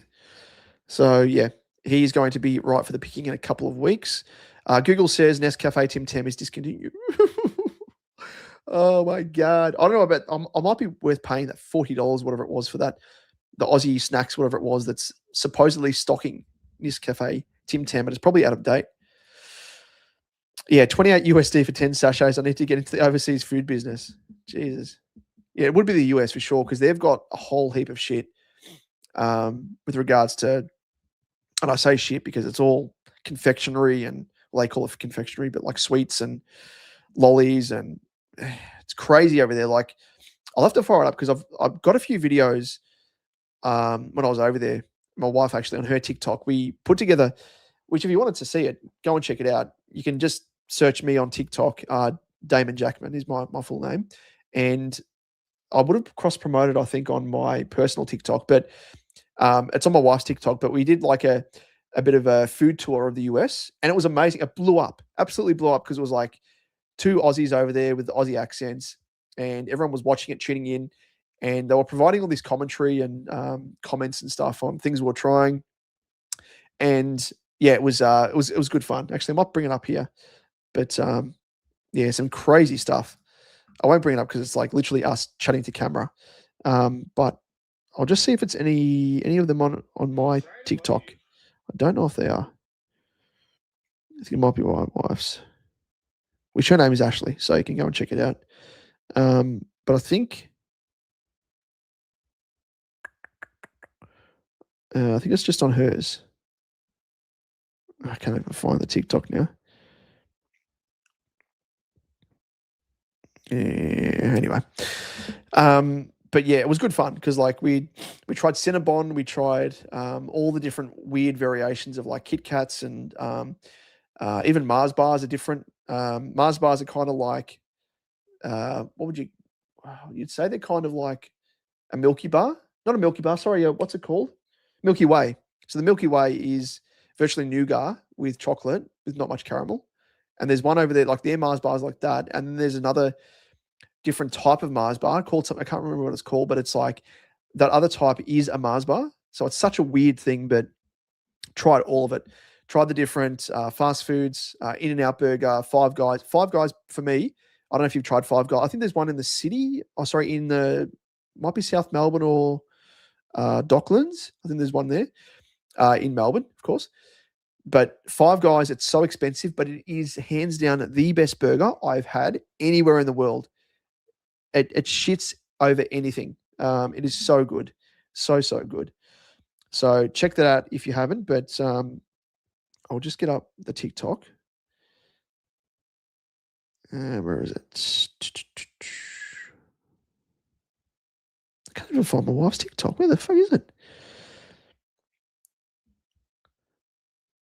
Maybe if I changed. That's why. I changed my personal one. You bloody drongo. Okay. Now I might be able to find it.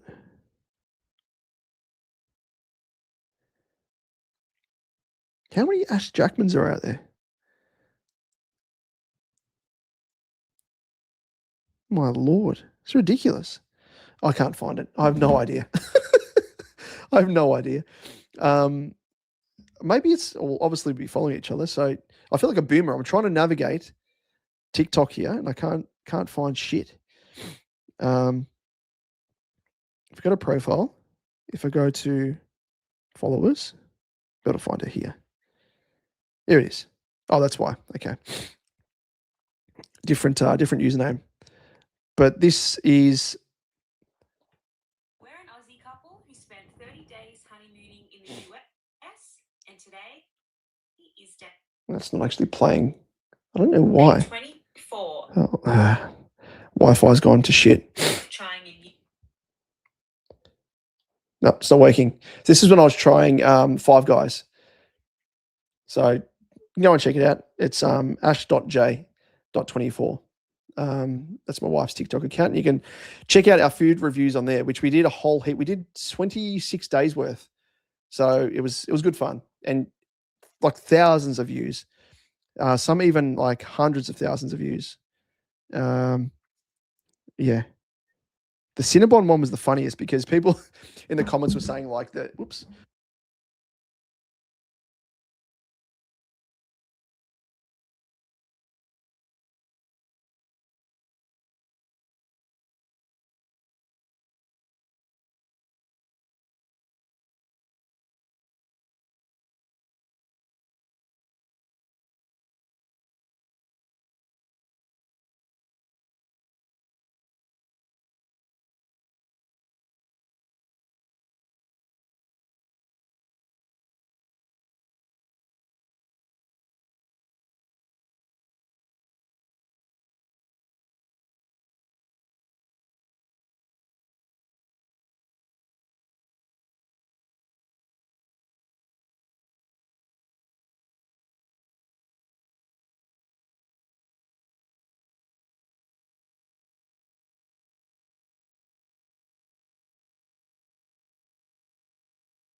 I have. Oh shit! Thanks, mate.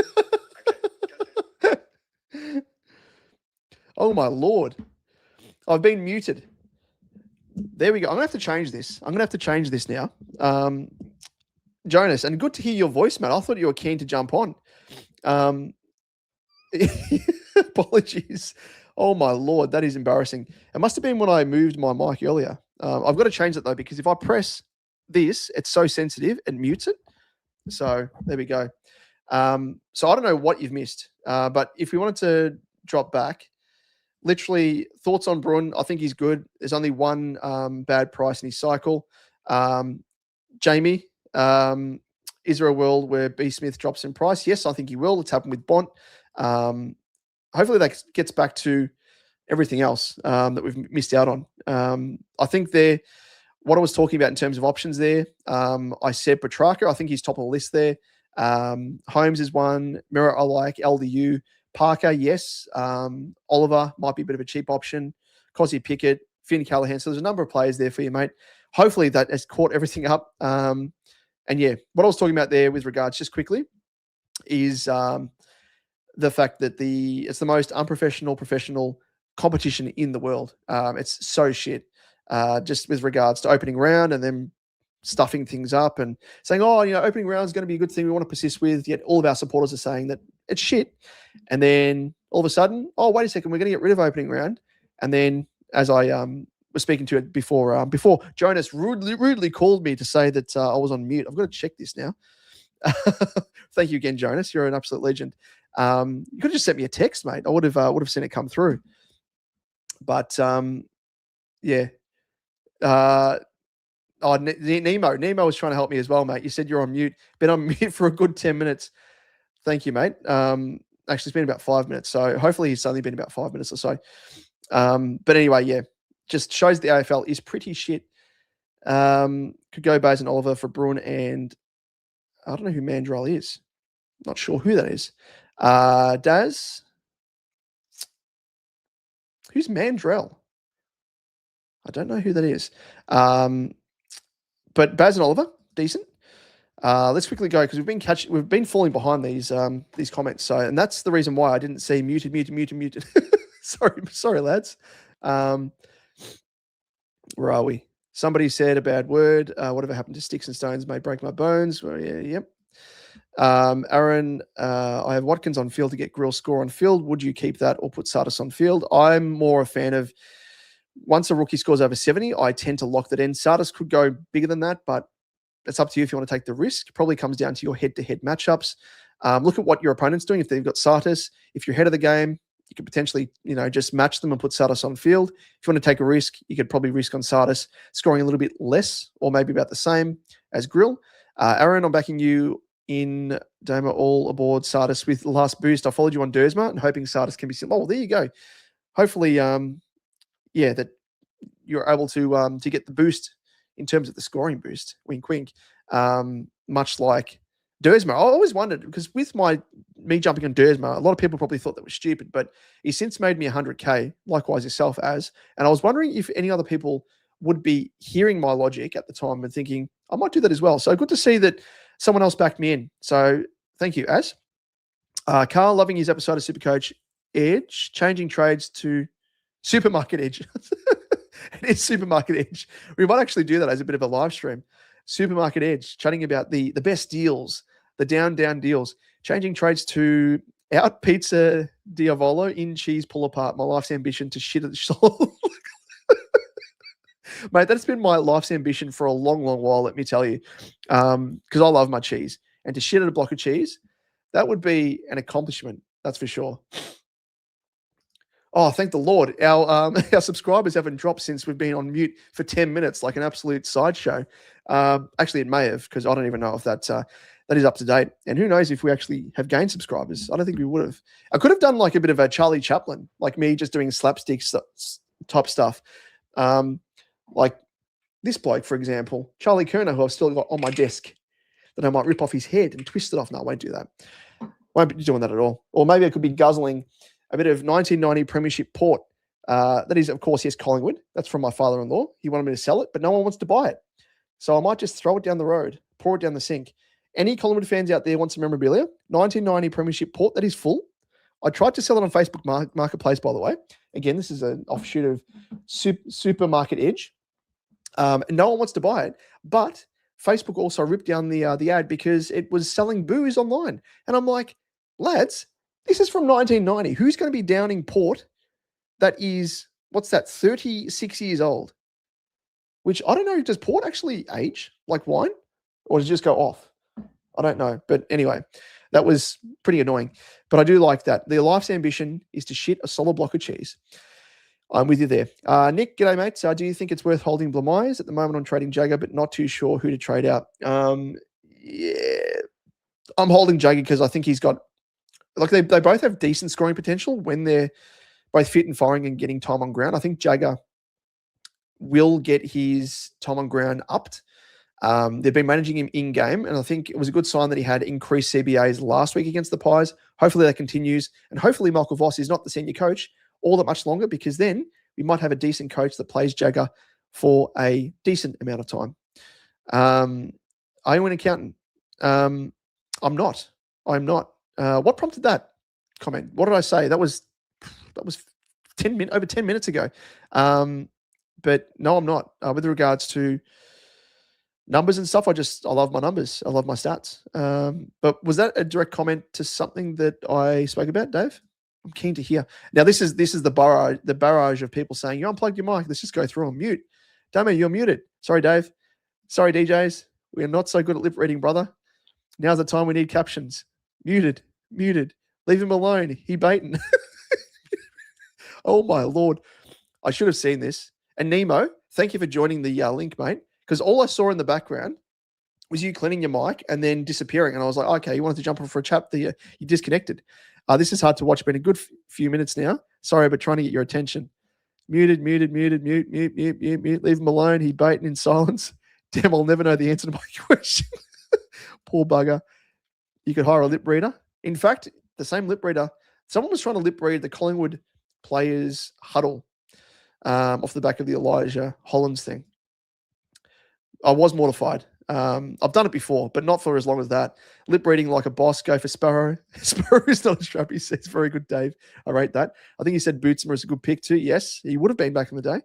Maybe not a good pick with youngsters around. Who did you have on the phone, Damo? Was trying to piece it all together. That was Jonas. Sorry, that was Jonas. You wouldn't have heard. That was Jonas Goat, who is Mass Debate Her in the chat.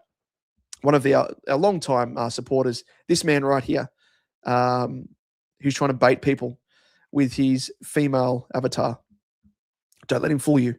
But I completely forgot that Jonas has my number, which I don't know why. Were we going to catch up or something, Jonas? I don't know. I don't know what that was. Interesting. Anyway, Darren, Mum didn't work with me. We were short of players one year, so the boys said get her in, and she never left. Some of them would ring her advice and go around and mow her lawn if they lost to each other. Oh, that's classic. Very good.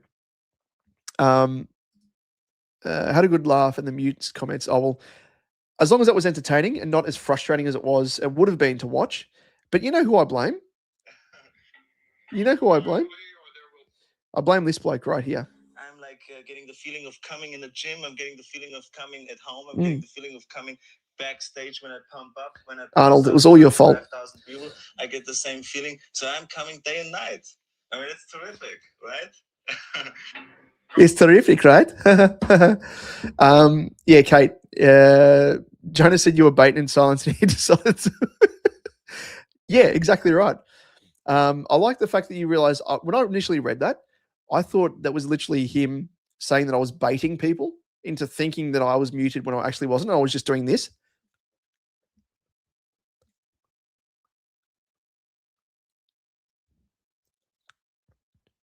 So he probably thought I was doing that.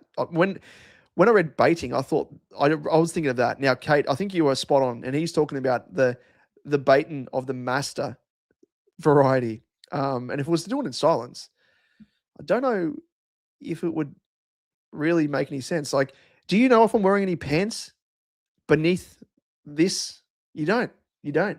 I could be pantless. I could be doing anything, Jonas. You just don't know that. Sorry, too many whiskeys. I meant McAndrew. Have you had a battered Mars bar?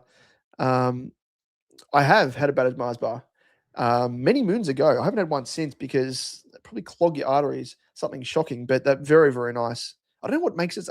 I don't know about you. Again, it's supermarket chat, but I am a massive fan of melted chocolate.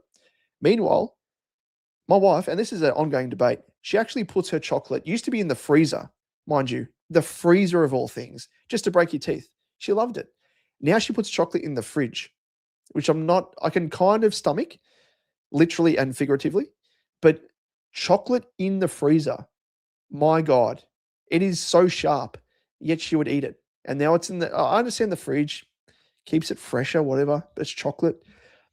When you open chocolate, you kind of eat it if it's like in a bar of some sort. But I don't know. I'm a big fan of melted chocolate. I love a melted chocolate. It's the consistency. It's the way that it sticks to your mouth, your tongue. It's just the flavor. It brings something out of the flavor. I don't know what it is, but wait, pour me a whiskey, Daz, because I could go for some melted chocolate and a whiskey. That would be incredible. Excuse me, Dave. The accountant comment was drawn from the observation that you seem to have a bit of a fetish with numbers. Oh, yes, I see what you mean. Just in terms of my love for stats, you mean? No, I'm not an accountant at all. It's kind of weird because maths as well is one thing that I didn't despise, but I didn't really enjoy when I was in high school. I remember I smashed it, and it probably comes down to the person teaching the maths. Like when I was in year 11, it would have been. It was year 10. I smashed it. I was getting A's, A pluses, every single test. Then when I had a different teacher in year 11, I did further maths, and that was so shitful. And there were things there like equations that I wasn't quite getting my head around. The teacher wasn't explaining it properly. And I was like, you know what? Fuck this. So I just threw my arms in the air and didn't do maths after that. And then coming out of it and doing SuperCoach, naturally I was drawn to stats and trends and numbers and everything else. But yeah, mathematics as such, yeah, I couldn't be an accountant.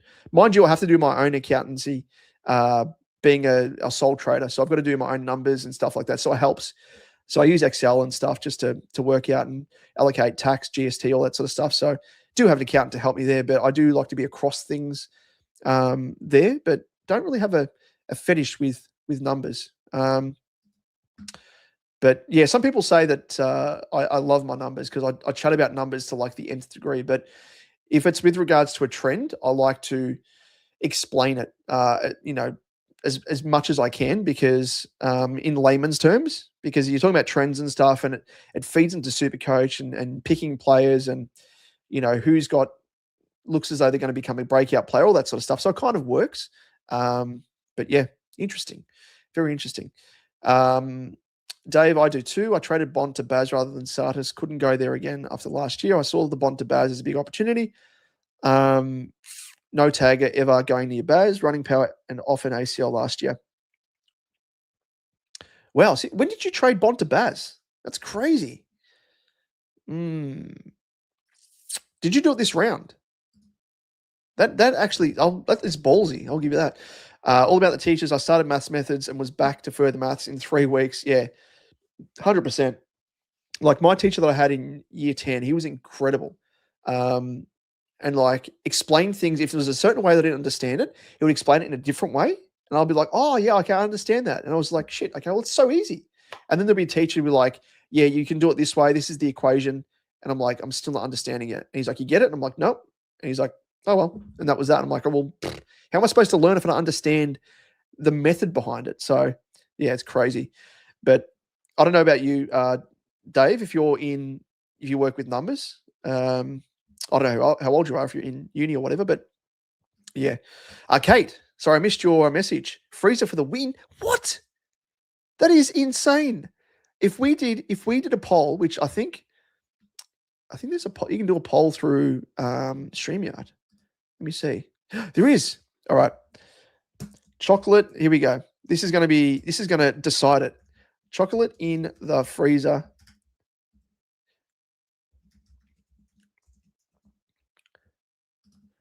Yes or no? Okay, let's see if this works.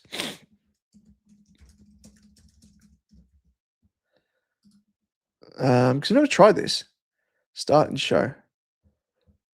Does this come up on screen?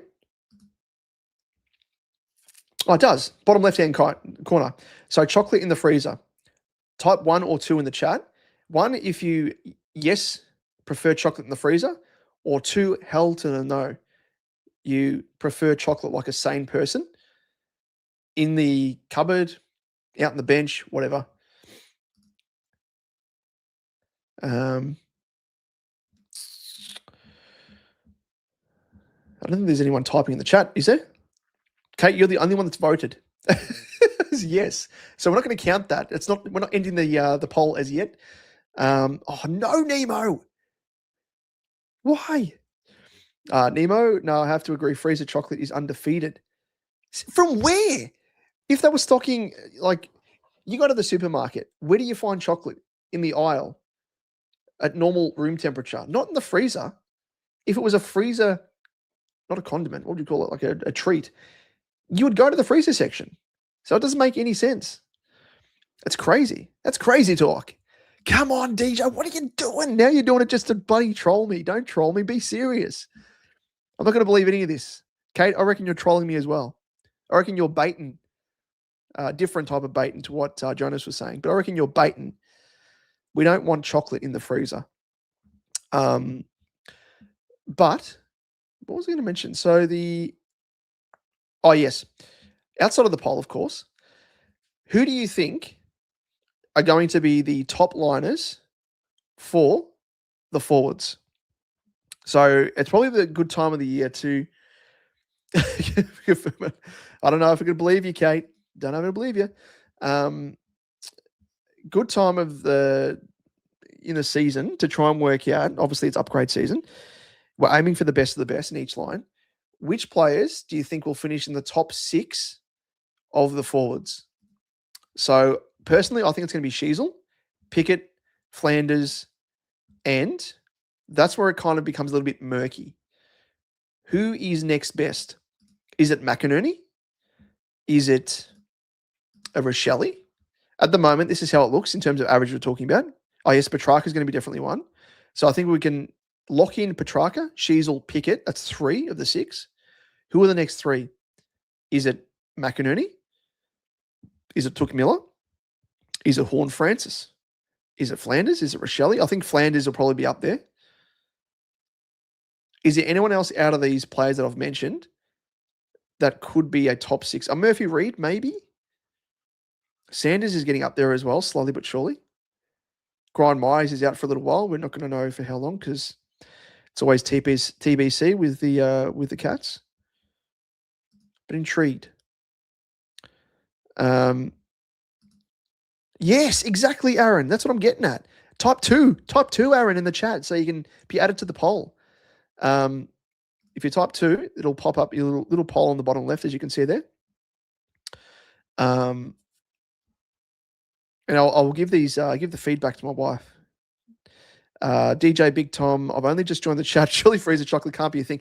Exactly, DJ. Type 2 in the chat, and it'll be added to the poll in the bottom left-hand corner. We've had 3 people say chocolate in the freezer is what they prefer. It's not a thing. It can't be a thing. My wife, she swears by it, and she's a chocolate connoisseur. Thank you, DJ Big Tom. Perfect. There we go. We're on 50-50. Wait, who else has done it? Because that's 50-50 now. And we've had 3 people say 1. Are those your burner accounts there, Kate? Is Nemo not actually a person? And DJS, is that you, Kate, as well? Interesting. Yes, Petrarca, 100%. Josh, I know you've got Tracy in your team, Kate, and interesting choice. I'll give you that because he would be a pod. Where even is he? He was near the top. Oh, there he is. 102.5. Can he sustain it? Tall forwards, traditionally, they're pretty. I mean, we did have Thilthorpe last season, finishes the top 6 to 8, I think it was. But interesting choice. 3.9% owned. Jonas, fridge is the best. Room temp cupboard can be too soft on. I prefer the melted, Jonas. I prefer melted, mate. Exactly. Type 2. If you're a legend, type 2. Dave, forwards, Shees, Cozzy, Track, Took, yep. Flanders and maybe Milan. Oh, yes. Very good point there, Dave. The petting zoo variety.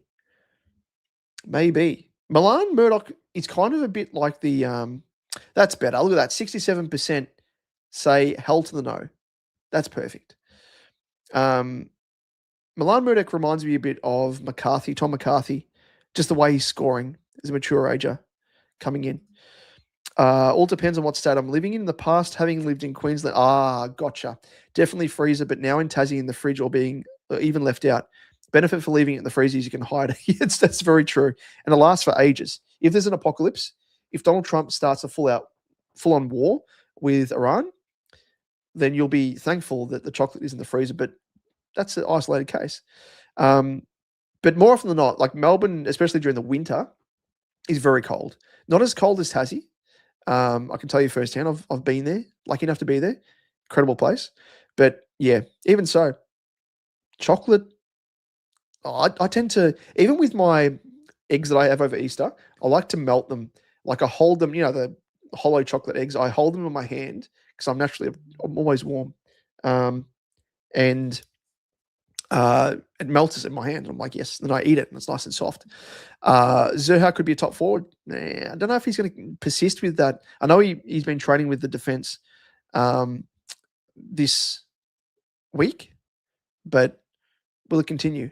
Sorry, 1 sec, ladies and gents, because my son's smart sock is alerting. So just making sure he's all good. So talk amongst yourself about chocolate. Won't be a tick.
Oh, geez, what a stream this has been.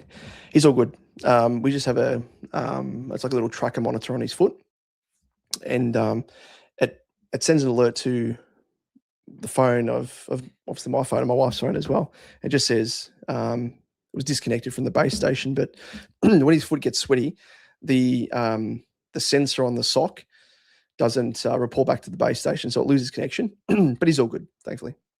But it's great. Any new fathers, parents, mothers out there, go and check it out. It's called an Owlet sock, and it's really good because it shows like the oxygen rate in his bloodstream, but also his heart rate, everything else. So if that drops below a certain level, it sends you a ping, and it's like an emergency thing. So we kind of needed it with Felix because he was premature and was on oxygen. He's still on oxygen at the moment, but when he's sleeping at night, and hopefully comes off at the start of next month, which would be absolutely fantastic. But off it during the day, but at night, just that extra bit of security and safety. New parents would understand. Zerha could be a top forward. I don't know. Hopefully not.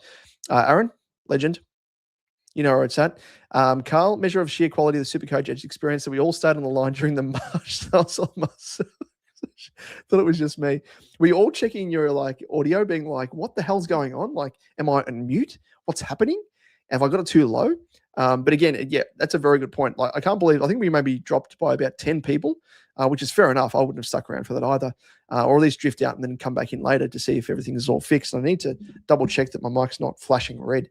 In fact, I should probably raise it up a bit so you can see. So you see that little white line. So you can see when it flashes red and you'll be able to tell. I mean, I can actually see it. So that would have been a smarter thing for me to do. I might do that from now on, maybe. Just means I need to sit up a bit straighter.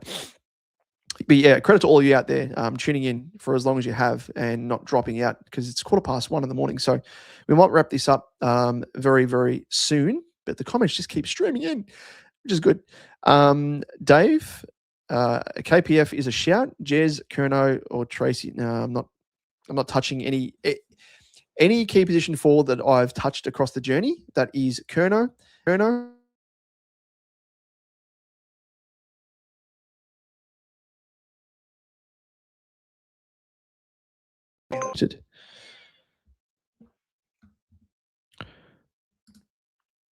we go. Need to make sure. I think I touched the actual chord then.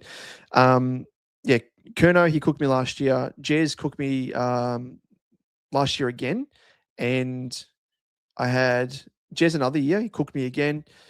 So no, I'm not touching key position forwards ever again. Aaron, with a young baby in these live streams, when do you sleep? Very little, but life's all about living, isn't it? So there's that. But no, we'll sleep very, very soon. But I normally stay up really till about 2:00. I'm normally a night owl, and I sleep through. My wife's awesome. I sleep through until about 9:30, and then it means that she gets to bed earlier. Like at night, she normally goes to bed at like 11:30, 11 o'clock. And then he wakes up at like 2:00, 1:30ish for a bit of a bottle. And then I feed him, go to bed, change him, and have a bit of a kip then. So we've got it all worked out, which is good. We've got a bit of a routine, but yeah, it's a bit of an excuse for me to stay up and stay awake whilst I'll wait for him to call out for a bit of a bottle, which might be soon. So we might wrap it up ever so shortly after these comments. Finn, C and Took next week. Bont the week after. Damon, do you reckon that'll be okay? Finn Callahan should be, sorry. Would take 6 trades most likely, but all seem close to top of the line and okay value. Yep, I like all them. Big fan of Took. He's underpriced at the moment. If he gets more time, I'd be interested to see with Anderson back if his CBAs stay around about the same. I mean, he's not getting ample CBAs like he is of previous years, but that can only help him. He's kind of playing more as a sentiment or high half forward. And Finn Callahan, I think that tag game will help his price come down a little bit more. And hopefully he's not tagged again this coming round. Because that would really suck for current owners, but would help us. Because Finn O'Sullivan comes in for the Roos now, and he did a really nice job on Walsh. He tagged, there was another player he tagged as well, did a cracking job on, can't recall who. But yeah, he might tag Finn this week and might mean that we might even be able to wait another week for Finn. We'll have to wait and see. But I do like that, mate. Very, very sound logic. And then maybe even McCluggage after Bont. Get it all worked out. Forward line will be Sheasel, Truck, Pickett, Flanders, Rochelle, Reed as of next week, as long as no injuries, so I can trade Pataki in. So hopefully them 6. I do like them. I think Reed's an absolute smoky. Rochelle as well. He's getting the role through the middle, so there's no reason he's not in the conversation for top 6 as a forward. So how nah, exactly. Surely nah. Damo only sleeps in between Supercoach and Baton sessions. You love the Baton. Masturbate her. I mean, it's in your name, Jonas. In your name, in your username. Also live in Darwin, so maybe that's why it's chocolate in the freezer. Yep, that makes sense there. Just asked Shorty's Supercoach about opening chocolate in the car. He still hasn't got the chocolate stains out of his shorts. Are you sure they're chocolate stains? Trusty, my grandmother used to buy chocolate buttons in bulk when I was about 10, almost 50 years ago. My sister and I decided to put them in the freezer. We took them out and offered them to my grandfather. His upper false teeth broke in half. Oopsie. Good thing they're only false teeth and they weren't his actual teeth. Yeah, gee whiz. He would have been spewing with that because I imagine that would have cost a pretty penny as well to get a new set completely off false teeth. Yeah, damn, game over. All right. As a Cats man, Shawnee Manor will be a watch with Brian maybe down. Yep, that's very true. He might be a bit of a smoky as someone to jump on if his scoring does increase off the back of Brian no longer being in the team. Very good shout there, Dave. Rankin really needs to get his fitness up with CBAs, and he's a lock. Yep, showed last year he looked pretty good. And Carl, white simple chocolate freezer all day, every day, with liquid center or with a bit of spice, probably locking in a pantry, Eddie. There you go. Well, we might end the poll there. As you can see, 33% say yes to chocolate in the freezer. 67% say hell to the no. And those, I think, are the most sane of the lot. But I mean, it probably comes down to the location. Geography is a big thing by the sounds of it. If you're in Hobart, if you're in Darwin, if you're in places where, Queensland, where the weather is quite hot and, chocolate's going to melt pretty easily, even at room temperature, compared to those, colder places like Melbourne, during the winter, especially, Tassie. So it probably comes down to geography. So Melbourne, I don't know freezer for Melbourne. Other locations that are hotter, yes, but now that I have dentures, no chance in hell chocolate is going in the freezer. There you go. Yeah, there's no way I'd get. I find it too hard. I'm scared that I'm going to break my own natural teeth with chocolate in the freezer, let alone with falsies. Boo, it was rigged. No, it was not rigged. I thought it. Is that you, Kate, again with your with your burner account? Old gold, espresso, affogato chocolate. It's newish. It's the best. Good night and much love. There you go. I'm not a big fan of old gold because dark chocolate, I just can't do. It's just too much cocoa, virtually. I think that's kind of the taste to it. Very tangy, very bitter. No, I'm a milk chocolate man myself. I love my milk. As I said, with my tea, which is now finished, espresso. But yeah, that's pretty much it. And that's the poll. That's the poll right there, ladies and gents. And we do have, actually, I should have had it up on screen. What am I doing? And this isn't working, by the way, because if I refresh this, 2480 goes up to, that's not right. That is not right. Apparently it's 2483. That's not even focusing, but 2483. So this website can get in the bin because what are you doing? We thought we were going to be doing a bloody live counts. The live counts aren't working. Maybe it doesn't work with live streams. I don't know. But that's pretty poor. That's annoying because I was keen to see that tick over. But no, DJS, you are your own, own person. You're not Kate as a burner account. Wink, wink. But ladies and gents, we still have 37 people tuning in, which is crazy considering it's 1:23 a.m. I know it's ticked over and it's now Saturday. Hey, it's a weekend. Yay. So let us enjoy it. And of course, there's a long weekend, is it not? Anzac Day coming up, which is today, obviously. For those getting up for the dawn service, you should be asleep right now because if you're awake all the way through, you are not going to be functioning. So make sure you get some sleep. But outside of that, ladies and gents, I think we might end things there. We've been going for well over 2 hours and 47 minutes. This is our longest live stream, I think, for the season to date, which is credit to all of you tuning in. There's a 36 there. It's saying that 36 people are tuning in at the moment. I don't believe it. I don't know if I can believe it. There's so many things that I haven't believed tonight, but I've been proven wrong. We had Jonas, of course, saying that it was some weird African coffee, which is the truth. Then we had Kate saying that she didn't have a burner account, which is the truth. And the fact that I was muted and I had no idea, which was the truth. So there we go. I might just throw caution to the wind and say, well, 36 people tuning in at the moment, it's supposedly the truth. So I don't even know how to get rid of that poll in the bottom left-hand corner. It's oh, there we go. I can hide it. And in fact, we can resume the poll at any given time. So we might do it for the next. Wait, hold on a second. What I want to mention is I can see the number of votes in the back end. It's saying that we only have 1 vote for yes, 2 votes for no, which is not correct. So I don't know. It hasn't counted someone's votes. And I don't know why not. Which if we go back through, we've got Kate, Nemo, and DJS with 3. DJ Big Tom he said 2. Aaron has said 2. Someone else has said 2. So maybe it's a draw. Or maybe the freezer option was the winner all along. We don't know. Jonas might watch an episode or 2 of The Boys before sleep. Now, that is a show that I'm yet to get into and that I want to get into. Is it worth it, Jonas? Because I think there's multiple seasons that are out, isn't it? And yes, like DJ said, it's rigged. Maybe. Which we need a recount. We might need a recount, but I don't know. Because I'm sure someone else said that they voted and they didn't. I don't know. Maybe we should have added another option. Maybe we should do another option and say freezer, fridge, or room temperature. That probably would have been the option. So, I don't know.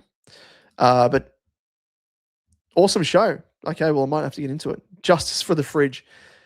Well, before we go, this is the last thing we'll do. Let's add in a new poll. Chocolate in the fridge, if we can spell, freezer, at room temp or in the fridge or freezer. Okay. So room temp, melted. We'll just say this, like room temp is, it could be melted. That's kind of why I love my chocolate. So room temp, fridge. Again, if I can spell fridge, that'd be good. And freezer. There we go. So this is the last poll we'll do for the night. Sorry, Kate, I've covered your face then. Now you've said fridge and then you've said freezer. Is that a Freudian slip, Kate? I think it might be. That might be a Freudian slip. You didn't realize that you typed it out, but the subconscious is telling me that you prefer the fridge. But we're going to be dropping off. I mean, we're 10 minutes away from 3 hours worth of stream, which is crazy. DJ is still going for 3 freezer. That is insanity. That's crazy talk. Now, fridge, I can understand. But DJS, were you the one who said you're in? Did you say you were in Darwin? No, that was someone else. No, that was Nemo. Nemo said he's in Darwin. See, I don't know why. Look, 1 isn't working now. Hey, Trusty, can you type 1 again, but without the dot? And same with you, DJS. I think it doesn't count if you put a dot after it. No dot, Nemo. So you've got to just type the number, otherwise it won't count it. So like Jonas has done here. That's it. Perfect. There you go. Yeah, perfect. There we go. So nothing else afterwards. It just has to be the number. So I think you've all done it. Yeah, you've done it correct now. So there you go. Freezer is still winning. How does that work? How is that working? Let me see in the background, see if that's countable. No, yes. So we've got 1. Let me know if this is right because I can't see the comments. We've got 1 vote for room temp, 1 vote for fridge, and 3 votes for the freezer.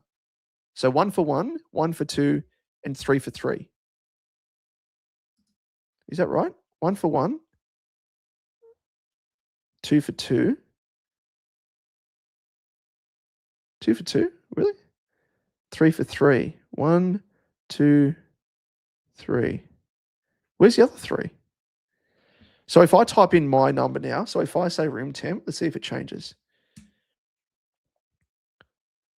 There we go. Yes. So if I do it, wait again, let me see. Does it do it multiple times? So it's saying 2 votes for 1, 1 for 2, fridge, 3 for 3. Ooh, there's a comeback here, Adam Uze. Well done. So chocolate, for those people joining us late, chocolate at room temp, in the fridge or freezer. I think it's absolutely horrendous. It's a crime to have chocolate in the freezer. Even if you are from, I think, a climate where it's pretty hot, like a Darwin, Queensland, whatever, I would still be putting it in the fridge. Freezer's ridiculous. Yes, Shaz. Yes, Shaz. See, look at these people just coming from the shadows to save the day. Room temp is equal leader with Freezer. Get up there. Get it up there. Come on. We need one more vote for room temp, and we will win. We will win. So we've got 3 votes for room temp, 2 votes for fridge, 3 votes for freezer. So we've got apparently 38 people tuning in, yet we've only got, what's that, 6, 7, 8 votes in total. So 30 of you out there, what are you doing? Give us your vote. Do you prefer chocolate at room temperature, which is 1, type 1 in the chat, 2 in the fridge, or 3 the freezer, which is insanity? It's crazy talk. We're going to change it. Oh, we have a split. We have a tie. Holy shit. That's crazy. Adam has come through with the goods with fridge. Chocolate in the freezer is like Milo on top of milk. Really? Milo on top of milk's a good thing, I think. Is it not? Stay strong, freezer lovers. Don't be ashamed. 2. Well, maybe we don't have a deciding factor at all. Maybe it just comes down to choice. Maybe that's just the way of life. This is reflective of life itself, that it's a draw, and that you do you, boo. Maybe that's what it is. What I do with Milo, and this is probably another discussion point all the way. And again, this is Supermarket Edge, not SuperCoach Edge. I put Milo at the bottom, pour the milk without stirring it. Put Milo at the bottom, stir it. Then I put Milo sprinkled on top. So then when you take a sip, and there's still bits of Milo on the bottom, which are kind of like hasn't been touching the milk as yet. And so when you're taking a drink or scooping the Milo from the top, you get like the Milo moustache, and you get a nice taste of like the dry Milo. Then you get the mixed in Milo with the milk. And then if you get the spoon, and you're scooping up the bit in the bottom that's caught, my Lord, incredibly. I don't know, I can't even talk. I'm ready for bed. Kate, we need a weekly poll on a contentious topic every live. This was fun. Well, we need to. It's very good idea. We might do the Milo one next. Milo on top of the milk, Milo on the bottom, or all 3. Maybe that's another one for next week. Keep it in mind. But we might actually do it in the Discord as well. So, in fact, bit of a where are we? Invite to the server. For those people who have yet to join our Discord, if you've had some fun in the live stream, we have just as much fun in our Discord, which is via this link in the chat. Click on that link, join our Discord. It's like a forum. It's like a Twitter, but better. It's better than X. I mean, Elon Musk, he would dream of having the sort of Discord platform that we do have. So it is our SuperCoach Edge community. We have around about 350 members in here, chatting about all things, trades every week, advice, captains, vice captains, chat about injuries, little ins and outs, bit of fun. So it's all good, good banter as well, which is to be had. People from different experiences of SuperCoach, whether or not you're a rookie, intermediate, or experienced, doesn't matter. You are more than welcome. Jump on in, chat about SuperCoach 24/7. So jump into that Discord and join the community, the thriving, growing community of SuperCoach Edge. And we will be wrapping things up in a moment because we're almost ticking over a 3-hour mark, and I am due for sleep. And no doubt when I finish this stream, my little man's going to be crying out for milk. And we might ask him as well. Milk with Milo, he's a bit too young for that, but I imagine he would be much like me. Milo on the bottom, Milo on the top, and just chocolate all the way through. Jonas, add a bit of vanilla ice cream to the Milo mix through and add milk. Yes. That's underrated. That's not spoken about enough. Gee whiz, I'm getting hungry now. I haven't had dessert tonight. It was takeaway night tonight. I had pizza. Again, probably go to. That's another topic for discussion. What's your go-to takeaway on takeaway night? Is it pizza? Is it Mexican? Is it Chinese? Is it Greek? So many out there. So many. Kebab is another one. Classic. There's a great kebab place in Craigieburn near where I live. One of the best of all time. Named after my old dog, Buddy. So earn some extra points as well. Not literally named after, but same name as my old chocolate lab. Good old Budster. But ladies and gents, I think that might be it. Trusty, I'm craving a Cadbury flake. 7-Eleven is calling. If there's one nearby, might be the time to do it, mate. Or hold out and get one in the morning. Well, it is the morning. What am I saying? But later in the morning. Ladies and gents, we are out. We're going to go get some sleep and feed the little man before we head to bed, change his nappy, all that sort of stuff. Fatherly duties before we get some shut-eye. Thank you for joining us throughout the whole thing, Jonas. You are an absolute legend. You know that. And thank you for the call, letting me know that we actually are on mute. And that is Paddy as well, the absolute legend himself. So thank you for joining me all the way through, Jonas. Thank you for the phone call. Thank you to Kate. Thank you to Adam times 10. We had about 10 Adams come through the chat. So, and most recently, Adam Uze, and kind of him to join us ahead of post his game tonight against the D's. Really do appreciate all of you, one and all out there, to support us, whether or not you've drifted in at some stage across the 3-hour live stream that we've been doing, or you've been here from the start, which is just crazy talk. But nonetheless, we love you, and we absolutely love you for that, that's for sure. But we have had so many people, DJs, Nemo, Dave, Ads, our number one ticket holder, Aaron Fellows, Darren, Clifford, another one, great supporter of ours, Jamie. So there's so many we could go back through and name, but you know who you are. If you have joined at some stage, as I said, you are an absolute legend.